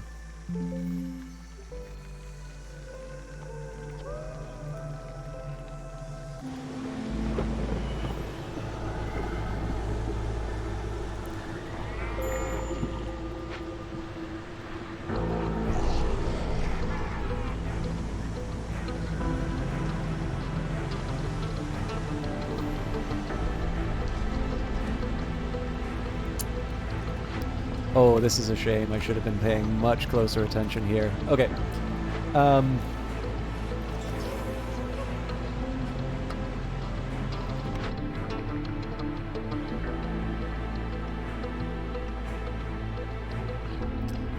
At this point, so the big question here is, like, what does this get me? Realistically, like, what does this get me? And the answer is really nothing. So I'm going to hold back on picking my last building for now, because I'm going to have some amber to do these reloads with.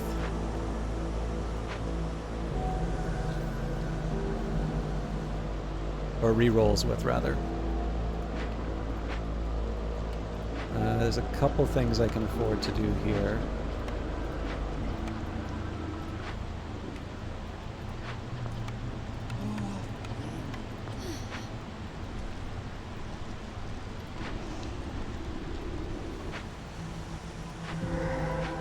Okay, that's good news. Decaying flood. Cooked and raw food in the warehouse is disappearing at a rate of 2 items every 6 seconds. Oh my god. Well, look, that sucks, but we got 10 minutes to work on it. I think we'll just leave that gap for now.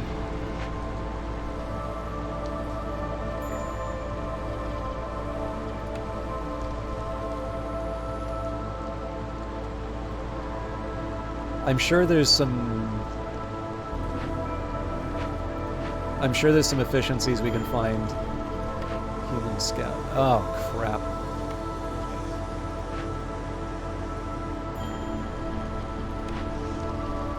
Okay, obviously we need to have at least one kicking around. We're probably... Oh, nope. Beavers recover really quick, actually.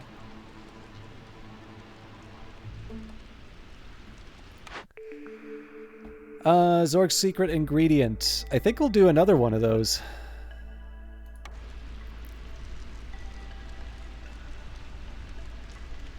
Okay.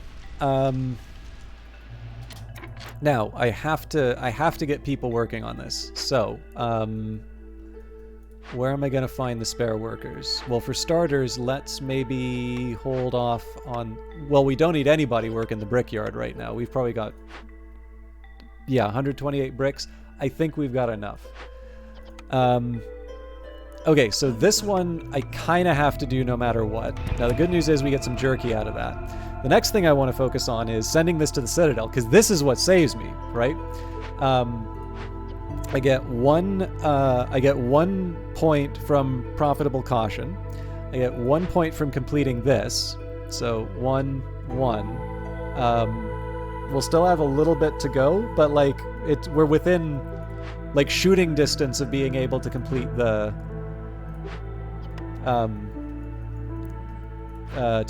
being able to complete the mission, the level.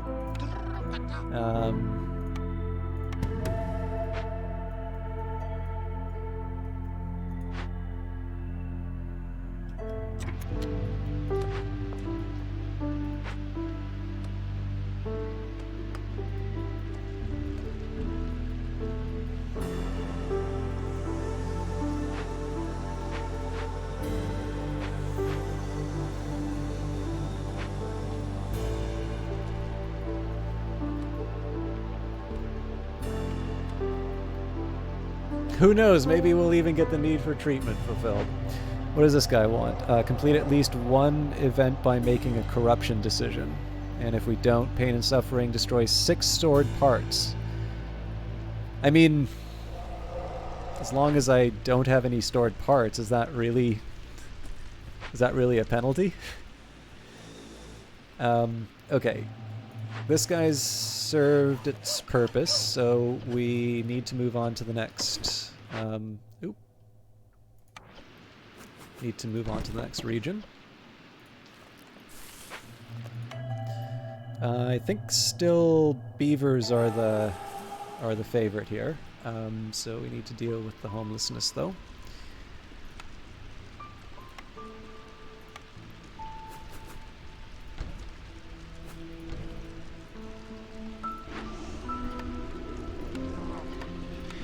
Yeah, so now I need to start replenishing some of the lost workers.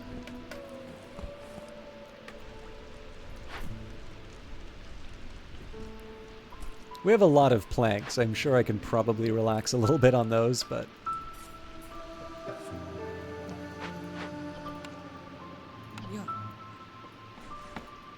also, we can focus a little bit more on people's specialties again. So, where's that mine? Got a couple beavers working that.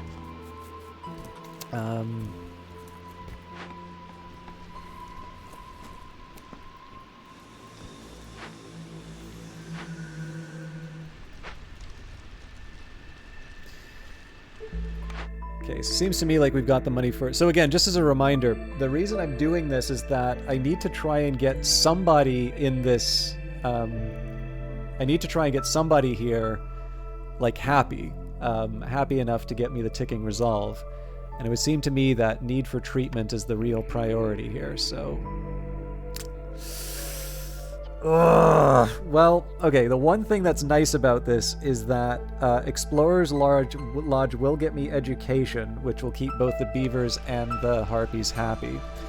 So the other thing I want to work out now is, so we can make scrolls.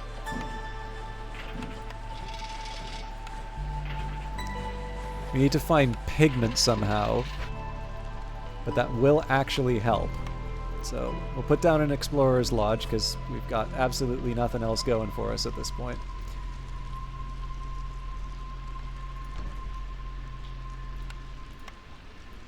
Obviously, I'm not going to keep the gardens if they get in the way. But I think that's the best I can hope for here.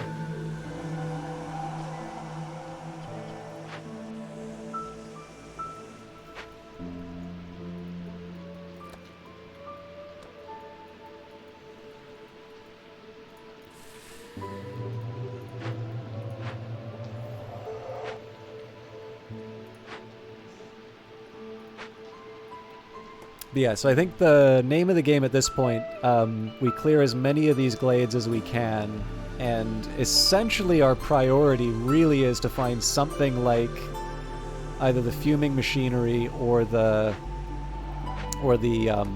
cache, yeah, large abandoned cache.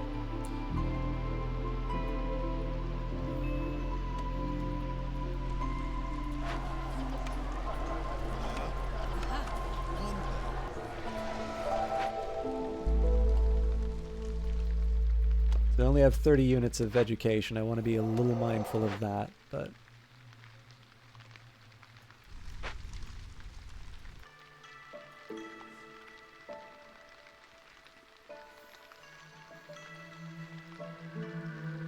God, reputation threshold 15.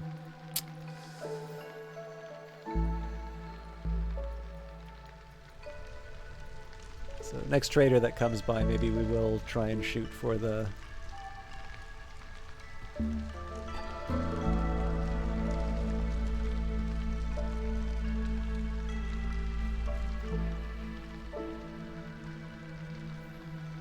We'll try and shoot for the pigments, or maybe just the scrolls outright.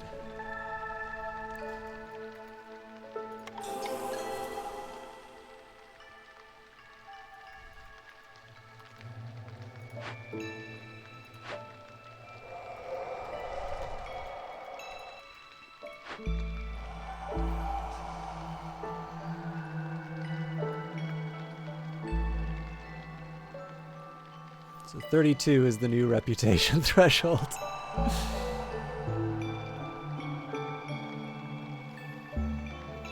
We're getting achingly close. But we're pretty much gonna run out right at the time that it becomes useful.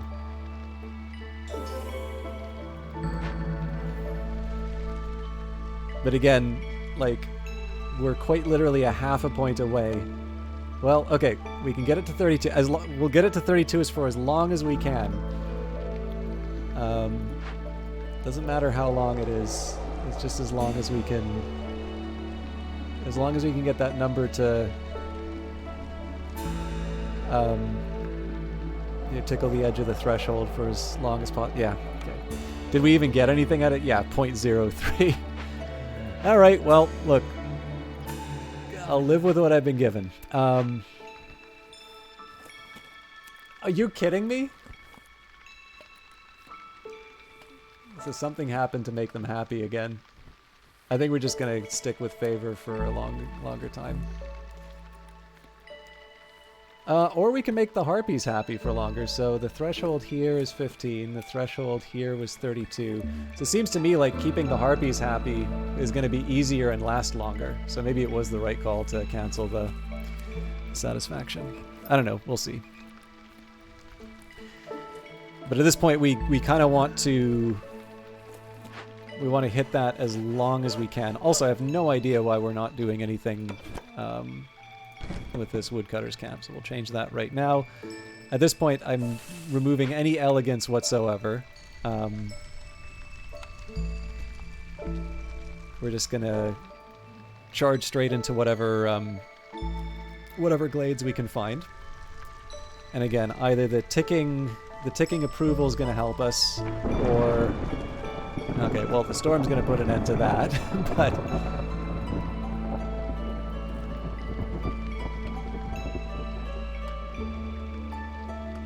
Yeah, it's already falling.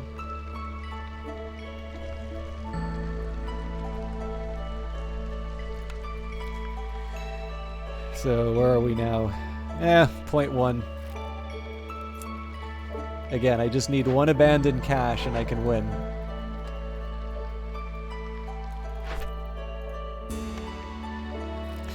In fairness, the one thing that's good here, the Queen's Impatience is gonna go up as the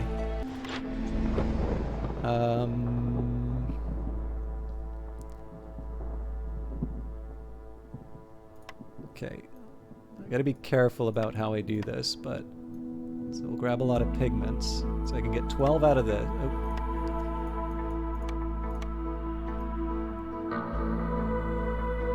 So go as close as we can to 30. Cool.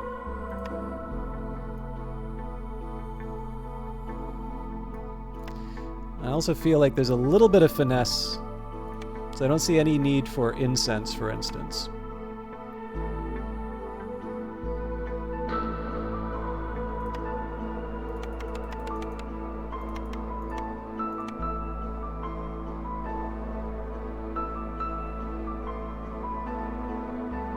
Trying to see if there's anything else I want here. Not really.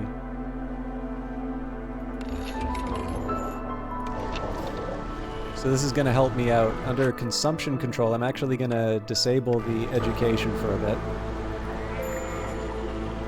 So we'll see how we survive this this night.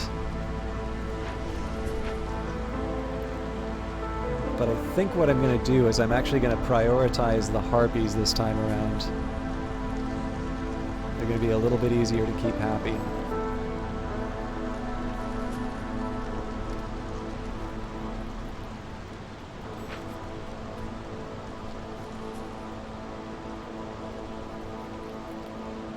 This is actually the first time I've used consumption control.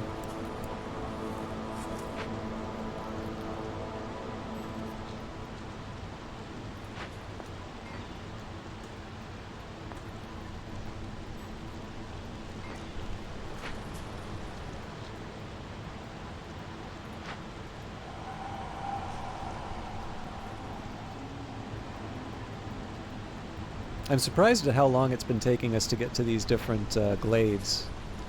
But we'll live with what we got.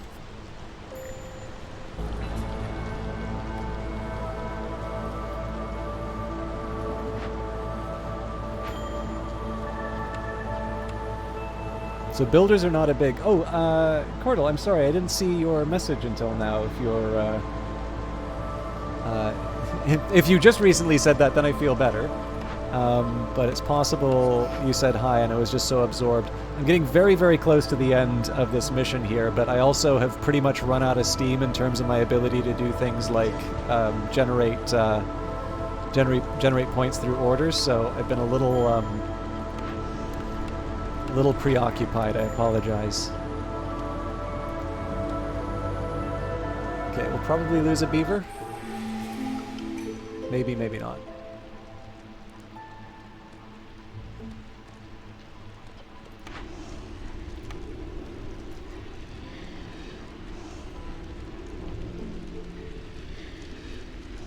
Okay, so the important thing to remember here is that we can improve people's moods by 5. So here's what we're going to do. We're going to prioritize pies.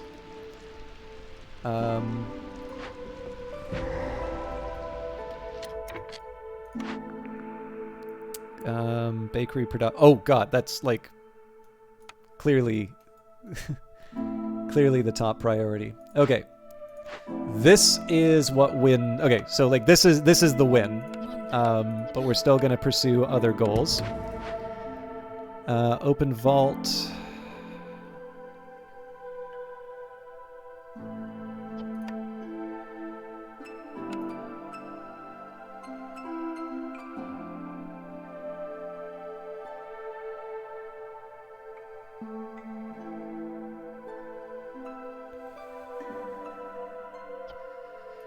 We can live with it. Bury the entrance.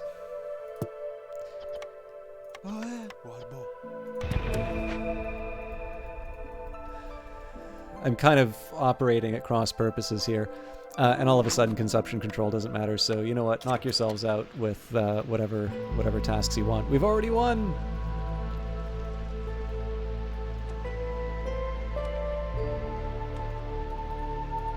But man, was that a close thing. I'm delighted by the Cursed Forest. It's definitely it's a nice little challenge, but definitely felt like I was taking my life in my own hands quite frequently.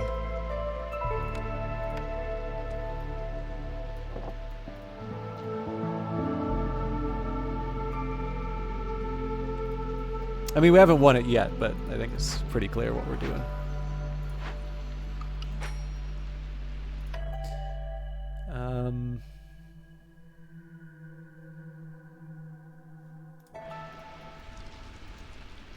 Just have a bit of a homelessness problem with the humans. We can fix that.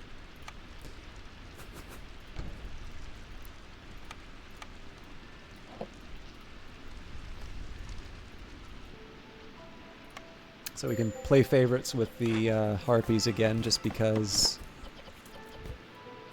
I think grain, yeah, grain makes sense.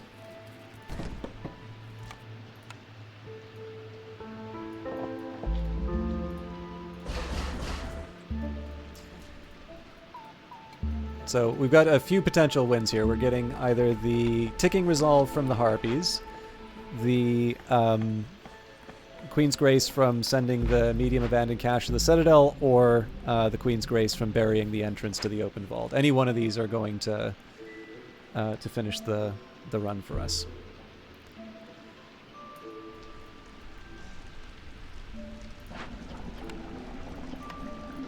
And we definitely have a few bodies that we can throw at.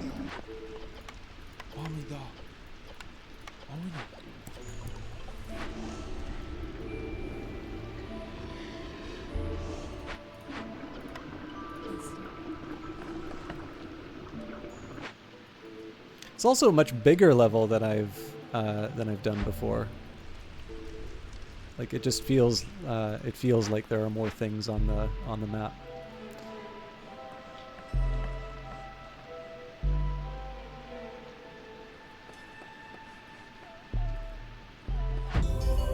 Okay, so I have no idea whether or not that came from completing the cache or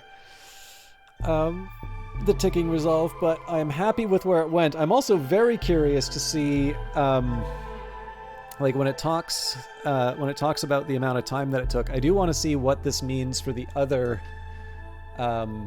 settlements that were being made by our competition. So, settlement complete. The village's position has been secured. You can now choose to leave or continue to play on this map, but any additional deeds won't be completed, and you will not earn any more experience points or citadel resources. So, 63 food. Completed deeds, cursed lands, orders from the Queen 3, big settlement 2, refinery, and human settlement. Finally, for our win, 150 points for the win, 420 for reputation, 210 for 7 impatience left, 68 for 9 orders completed, which might be the highest we've gotten in terms of orders completed. 27 regular events completed, 60 regular events completed, 75 kind soul. We didn't kill anybody. 20-minute adventure. Game finished before year 12. So this is interesting. I'm curious to see how many settlements have been built if this is supposed to be 12 years of game time. It's 15 points for that. And city, so game finished with at least 60 villagers, 45. So let's go back to the world map and see what's changed. Yep. Okay, so kind of as suspected, when it talks about something being done within a certain number of years, that's exactly what they're referring to. Ominous presence. Something strange is trapped beneath the ground. Gain twice the hostility each year, but each time a villager dies or leaves, hostility decreases by negative 15 points. So for whatever reason... Now, I'll be honest with you, I don't know how this scoring thing works. So for whatever reason, the brass order is at 4,421. I'm second from the bottom, but in practice, every single one of us has built exactly one settlement. So of course, my answer here would be I want to build something here. For some reason, I am not allowed to. So, you know, I did gain something in the sense of... I did gain something in terms of like building this city in an area that I hadn't touched yet, but it did come at a cost in the sense that it did come in at a cost in the sense that the for whatever reason the rating is for my rivals is so much higher. Now, if I can get my settlements done quickly, presumably I can tip the balance in my favor again. But first things first, let's claim some deeds. So when a game is on the Cursed Royal Woodlands biome.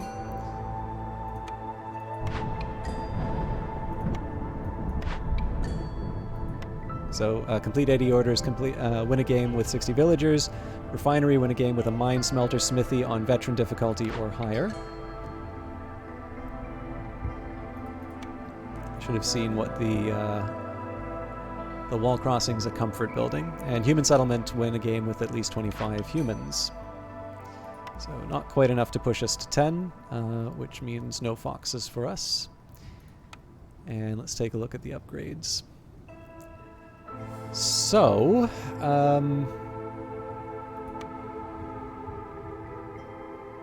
trader arrival speed, increased town vision range.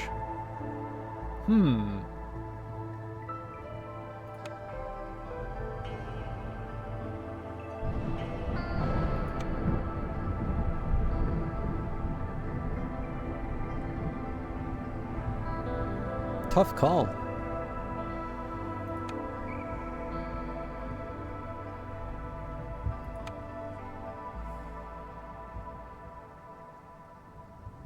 I do like the idea of vision.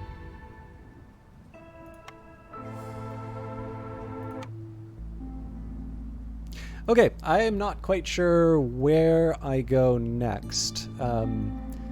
This Royal Woodlands is very tempting. Obviously, we're not going to be able to do anything with sort of this enemy territory over here, so it's probably better to focus on my own deal. Although if I did... So yeah, actually this is a tricky one, right? So I can do another Cursed Royal Woodlands. and try and savage the enemy, or I can focus on my own deal and build in the Royal Woodlands and gain the machinery bonus.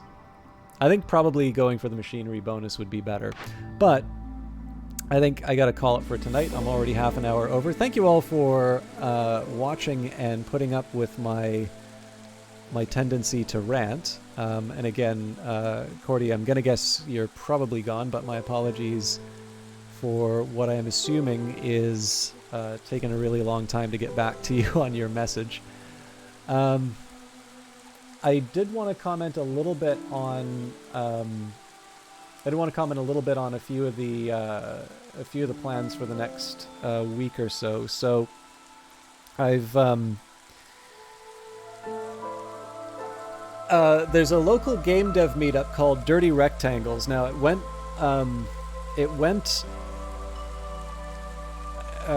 sort of virtual only as a response to COVID, but like obviously it's been a while, so they're bringing that back to a live event. That's going to be next Wednesday, or not next Wednesday, but Wednesday after next. So that's normally Phantom Brigade, which, I love Phantom Brigade, but I'm probably going to attend the event just because it would be really nice to catch up with some of the local people. And it's also worth mentioning, so I knew about Tunic back when it was called Secret Legend, and that was a product of actually going to local meetups in Vancouver. Kevin from Power Up Audio was the one who sort of brought my attention to that game. But as it turns out, even here in Ottawa, there were a couple people who wound up working on Tunic. So it was also just this nice little thing for being able to sort of run into some people who've worked on titles that are, ones I obviously admire quite a bit and enjoy. So that's the sort of thing. I can't really say that it helps the stream like in a very direct way, but in an indirect way, it does, because in the end, that's sort of the source of these anecdotes and things like that. So again, just a heads up, not this Wednesday, but the Wednesday following, I'm probably not gonna wind up streaming, just because I do know those events tend to run a bit late. And then the other thing I wanted to say, I am enjoying Against the Storm very much, but I have been thinking a lot about Old World, and I kind of want to try it again. Well, not try it. I kind of want to play it again. So I don't know if it's going to be next week or a little bit, or next week or later. But there's a few Hooded Horse games which I'd like to cover on the Monday. So I am going to open up the possibility of doing an Old World or a Terra Invicta stream again in the future. Again, we'll be coming back to Against the Storm, don't worry about that, but I just wanted to say, if you're here specifically for Against the Storm, I might be changing it up a little bit over the next couple of weeks. But as for the rest of the week, Wednesday for more Phantom Brigade, and then Friday, I suspect we will not be able to play Book of Hours due to the way that the beta is being handled. I did notice that there is an update that just popped up, but again, we'll see where it all goes. If I can make it work, great. If I can't, then so be it. But I've babbled on long enough. Let's see who's online, and I will leave you in their capable hands.